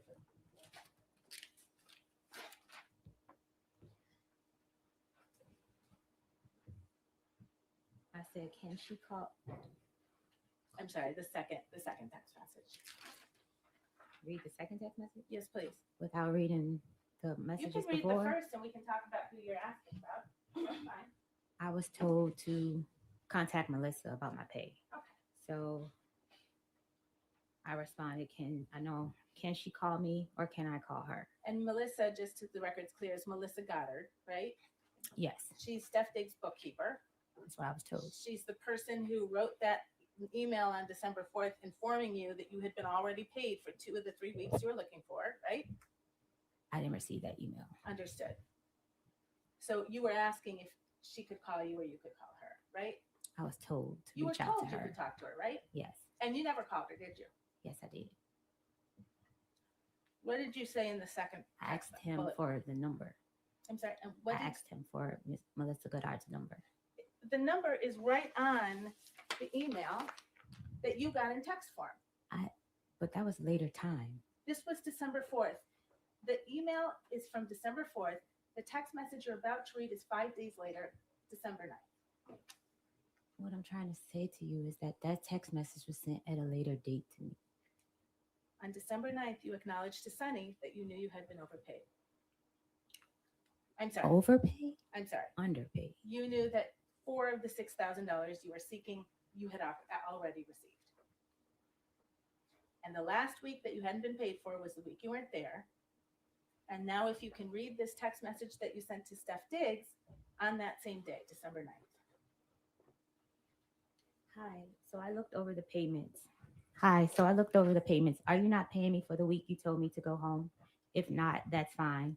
And just for my past employers, when I'm asked not to work, I'm still paid because I'm only with them for the season. It was supposed to say them. It said the season. So that takes care of all of the weeks that you said you weren't paid for on December 1st, right? The weeks that I sent to him calculated was adding in that week. Right. 2 weeks you had already been paid for. 1 week you didn't work, and you told Steph on December 9th, if you don't want to pay that, that's fine. Right? Yes. All right. You also sought $3,179.06 in reimbursement for money you claimed you spent on groceries. Yes. That was on December 1st. That's the day I sent the email. Okay. The text to Sunny. And Keeping up our phone.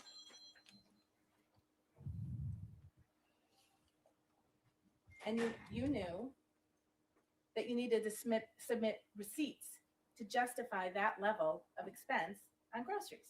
That's what I did. Yes.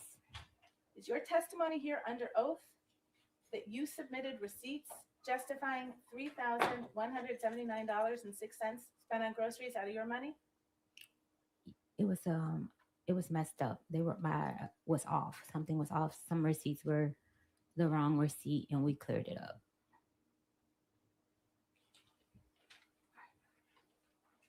So something was messed up about that. Yes. Right? Yes. You talked about an NDA, a non-disclosure agreement. Melissa asked you to return an NDA, right? No. I'm sorry? No. Sonny asked me.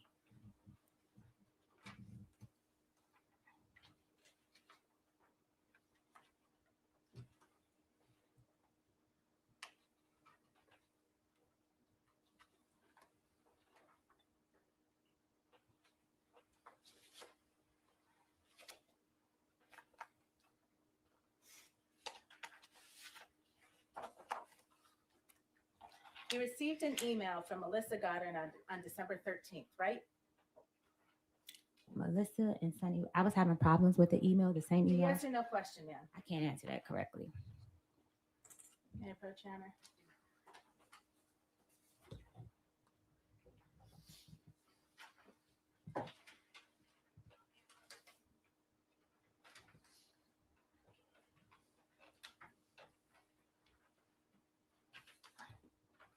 Do you recognize that as an email you received from Melissa Goddard on December 13th? Yes. And the subject line is NDA payment? Yes. She tells you she's Melissa, Mr. Diggs's bookkeeper, right? Yes. So you hadn't talked to her before December 13th because she's introducing herself right now. Yes. Okay. She says, please return the completed NDA provided to you by Sonny to this email address, right? Yes. This is required for employment with Mr. Diggs or any of his entities. Right? Yes. Sonny has an NDA, doesn't she? I'm not sure. You don't know? I don't talk to Sonny about her business with Mr. Diggs.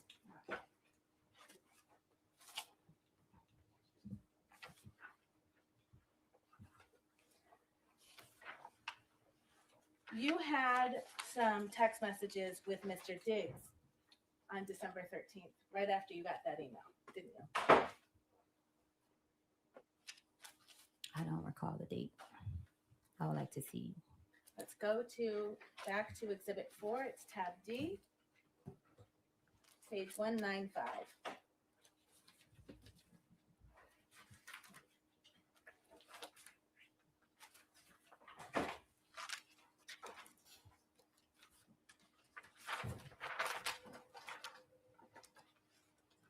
Let me know when you're there, please. See there?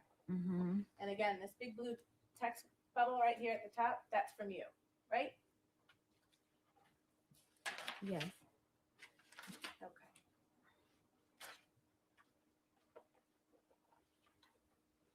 And you write to Steph on December 13, 2025, you sitting here playing in my face.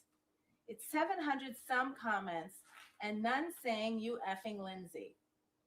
Not a one. So if I told someone that, why it's not in a blog? You're still talking about that blog, that anonymous blog that caused you to get mad at Steph on December 2nd, right? When he chose to believe Lindsay over you.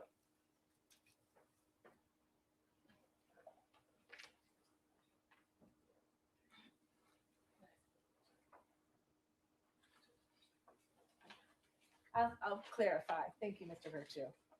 On December 13th, you're still mad about the issue that led to Steph believing Lindsay over you. From my recollection, he didn't. I'm sorry. On December 13th, I can't answer that question correctly without the previous text from Mr. Diggs. you write not a one. So if I told someone that, why it's not in a blog? You believe it and now sign an NDA. Send me my money. You sitting here playing in my face. Isn't that what you said? Yes. Okay. You were mad about the NDA because you thought you had to sign it because Steph believed you leaked something, right? Yes. Didn't have anything to do with an assault. What did you say? I don't understand the You question. thought The fact that you were being asked to sign an NDA was an indication that Stefon still didn't trust you, right? No. Then, but you're talking about Lindsay and a blog to him the same day you get an email from Melissa asking you to sign an NDA, right? Stefon knew that. I know. Yes so or no I question, can't ma'am. answer that question without explaining. If I told someone that why it's not in a blog, you believe it and now sign an NDA. Those are your words, right? It was now signing NDA after you assault me. I had information on you. You didn't And you say think I was leaving. Ma'am, it's not responsive. You didn't say anything about an assault when you talked about an NDA, did you? It does not change the fact that I was assaulted. You talked about Lindsay in a blog and he It believed does not Lindsay. change the fact I was assaulted. The first time you connected an NDA with an assault was when you went in to talk to Officer Ellis on December 16th to make a police report, right? Yes, because I noticed the behavior.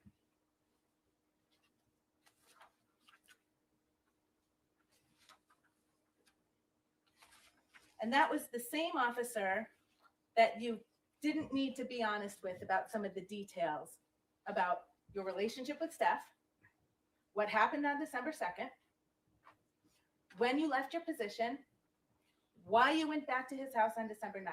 True?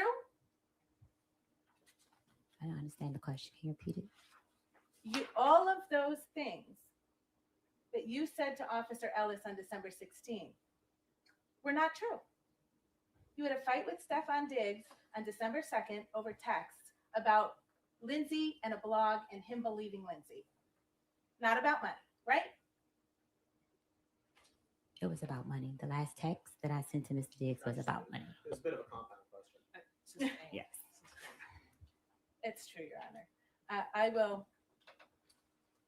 Let's turn back to the text messages between you and Steph after you sent that text message to him on the 13th, connecting the NDA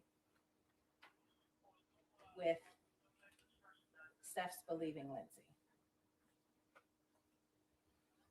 I didn't say believe in Lindsay.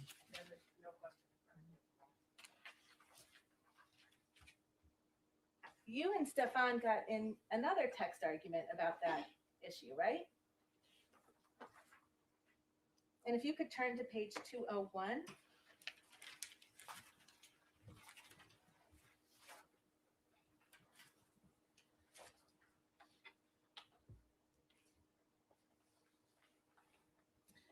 The green bubble is Stefon, right? Yes. And he writes to you on December 13th. Here you go. Don't worry about Melissa, and you don't got to worry about working moving forward. I never told nobody not to pay you. They said you owed money. You knew that, right? No. You knew that Melissa calculated the receipts that you submitted and determined that you had been overpaid. Didn't you? No. Okay. They said you owed money, says Steph to you on December 13th. Here go that bread you was supposedly owed, I guess. That's what he said to you, right? Yes. And he Apple paid you $2,000, didn't he? Yes. And then he left another $2,000 on the stair railing in his home for you. And that was for the week that I was there. That was for the week of December 9th when you worked, right? And he asked you 3 times in your text message, what else do I owe you?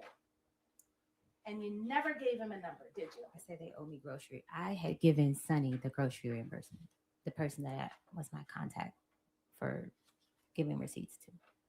I thought you just testified there was a mix-up with the numbers. Yes, but I had talked to her about that. We had came up with the exact numbers after she added up the receipts. You understood that Steph fired you that day, right? I was leaving. Okay. But you waited until he told you you don't have to work here anymore, and he paid you $4,000. I came back for my money because I didn't have money to leave. So the record's clear. You came back on December 9th. To get my money that I was owed. You worked. And then on December 13th, Steph told you you didn't need to work there anymore. Right? I'd already had in my mind that I was quitting. I just came back to get my money. You were furious with Steph on December 13th, weren't you? No, No?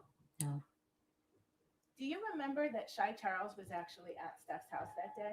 yes, And she was braiding his hair. yes, And she was staying downstairs. She was going to stay overnight. yes, And she finished braiding his hair around midnight. yes, And then you came down from your room to talk to Shy. yes. And you did that because she was your friend. My coworker, we were cool. And she's the person you spent that week in New York with. December 2nd, the day you were supposedly assaulted, until December 9th, when you came back to the Dedham house, right? And you sat with Shy and you talked to her until 3 in the morning, didn't you? Yes, You told her you were finished with Steph Diggs, didn't you? I told her in the middle of the week I was coming back to get my money, and I was trying not to be there when she came to braid his hair. You made Shy a kind of confession in that conversation, didn't you? A kind of confession? Yeah. You told her Steph was going to pay. No, I did not. I do not recall. I'm going to remind you you're under oath, and I'll ask you that question again. Did you or did you not sit with Shy Charles on December 13th, a few hours after you were fired from your job, and tell Shy that Steph Diggs was going to pay? No, Did you tell Shy you were going to sue Stefon? no.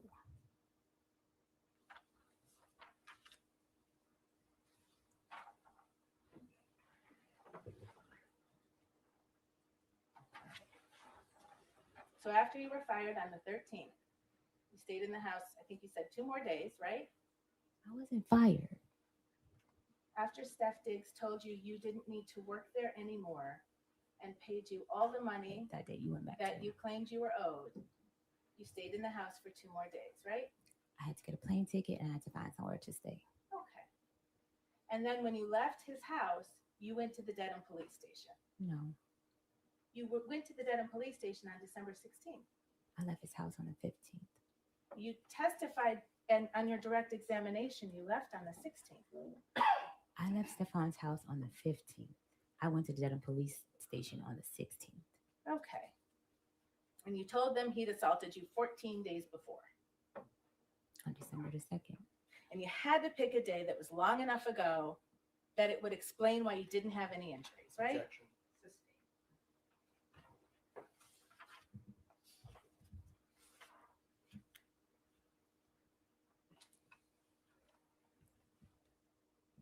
Part of the lesson you were going to teach Steph was to make a false police report. Is that true? Objection. Well, I'll ask a different question. Your report that you made, it's missing a lot of detail. Would you agree? Yes, I was afraid to tell the relationship between me and Stefon Diggs. It's missing more than that.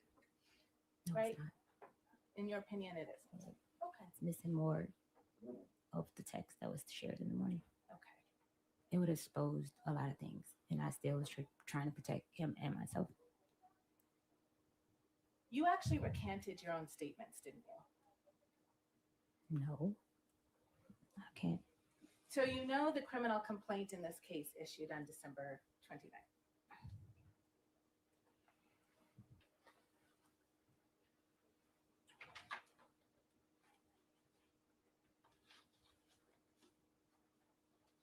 Right? You know What? that. No, I don't know that. Well, you're the complainant in the case. Is it your testimony you weren't notified that this case was going to be brought forward to the court? I don't recall. I don't. It was big news. I don't. No one reached to me that I recollect.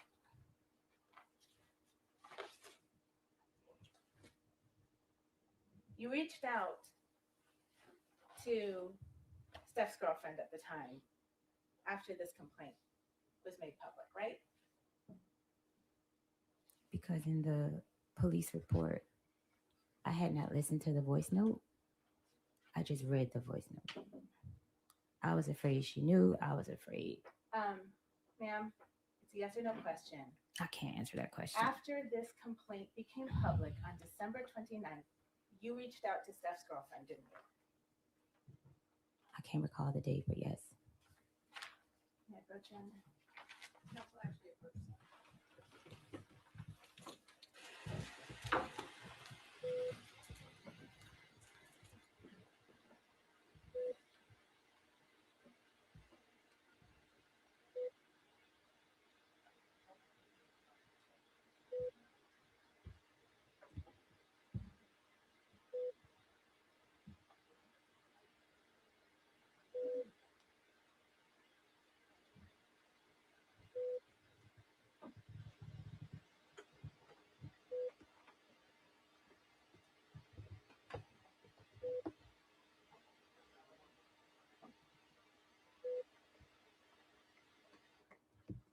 All right, jurors, we are going to be recessing for the day. And I want to remind you not to discuss this case with anyone, including your fellow jurors, family members, or friends. And also, you're not to allow anyone to discuss this case with you or in your presence. I'm going to ask you not to stop in the public areas of the courthouse, to leave the courthouse directly, and then tomorrow morning to return directly to the jury room. All right? And again, you must not read, watch, or listen to any news accounts or media reports about this case, and you must not conduct any independent investigation of any kind, including on the internet or otherwise. So please keep an open mind. Do not form or express any opinions about this case until it is submitted to you for your deliberation. We will resume tomorrow. I'm going to ask you to be in the jury room by 8:45. All right? With all of that caution, have a nice night, and thank you for your attention. All rise, jurors can step down this way, please.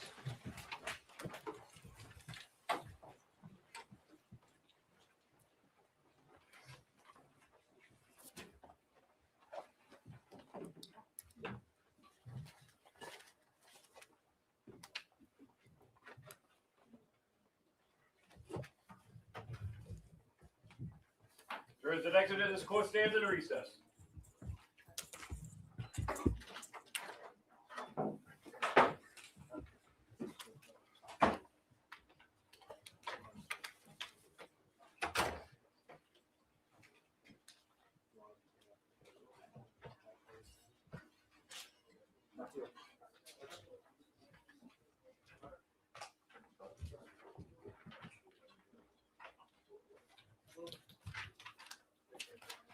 You want to see if anybody wants the last card, Tony? Yeah, I will. Yep. We'll do that. And then I guess bring the audio out. I'll bring, They're coming out.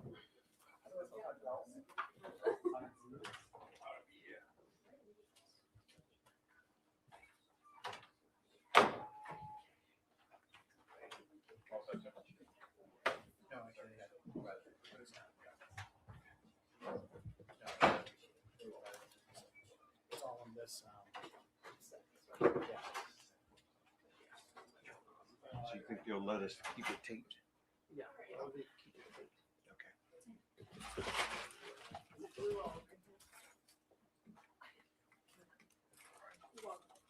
So, See, if any- I don't know if they 10 want it. NBC This is from Boston. 3:30 on. okay, yeah.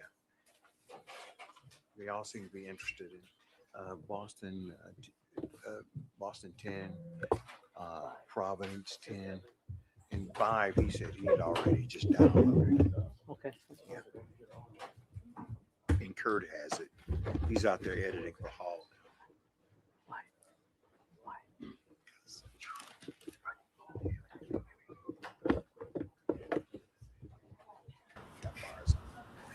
Hot mic moment. Hot mic. I love it when they do that shit. Hot mic, you dummies.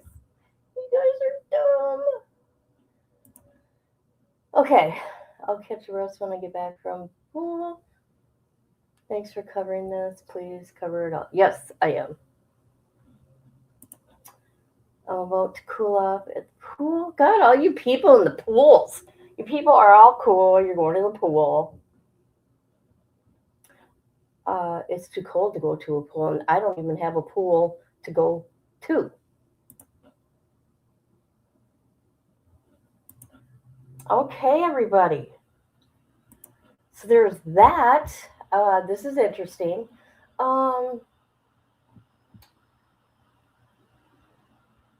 He's got a lot of drama going on in his life. You know what? He's got a lot of shit going on. He causes a lot of his own misery going on. Okay? Let's see. Hold on a minute. I want to see how old is that boy. Stuff. What do they call him? Steph? Stefon Diggs. I like his name. He's only 32. Oh my God, he's just a baby. That's why he's got such an attitude. Holy shit. Holy shit.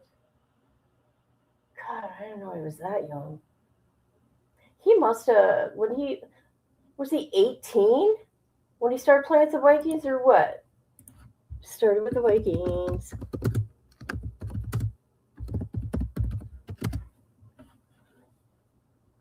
So he started with the Vikings. Hold on.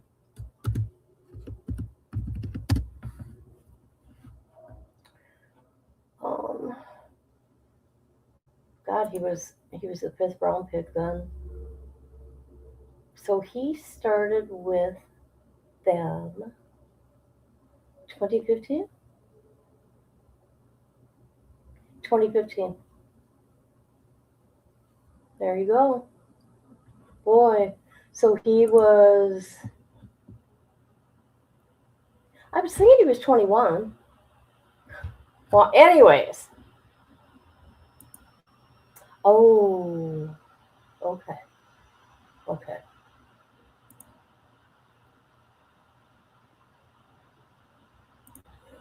Yeah, what's going on with this crazy weather?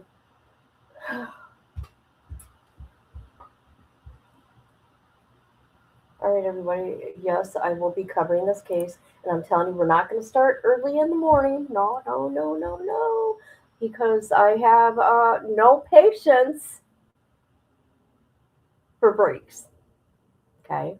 So we're going to start a little bit late. Let's see. Massachusetts is Eastern time. And they're starting at what? 9 a.m., which would be 8 a.m. my time.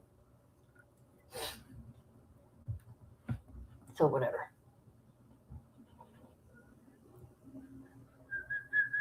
All right, guys. Thank you for being here, everybody. And we will continue this shit tomorrow. All right? Love you. Goodbye.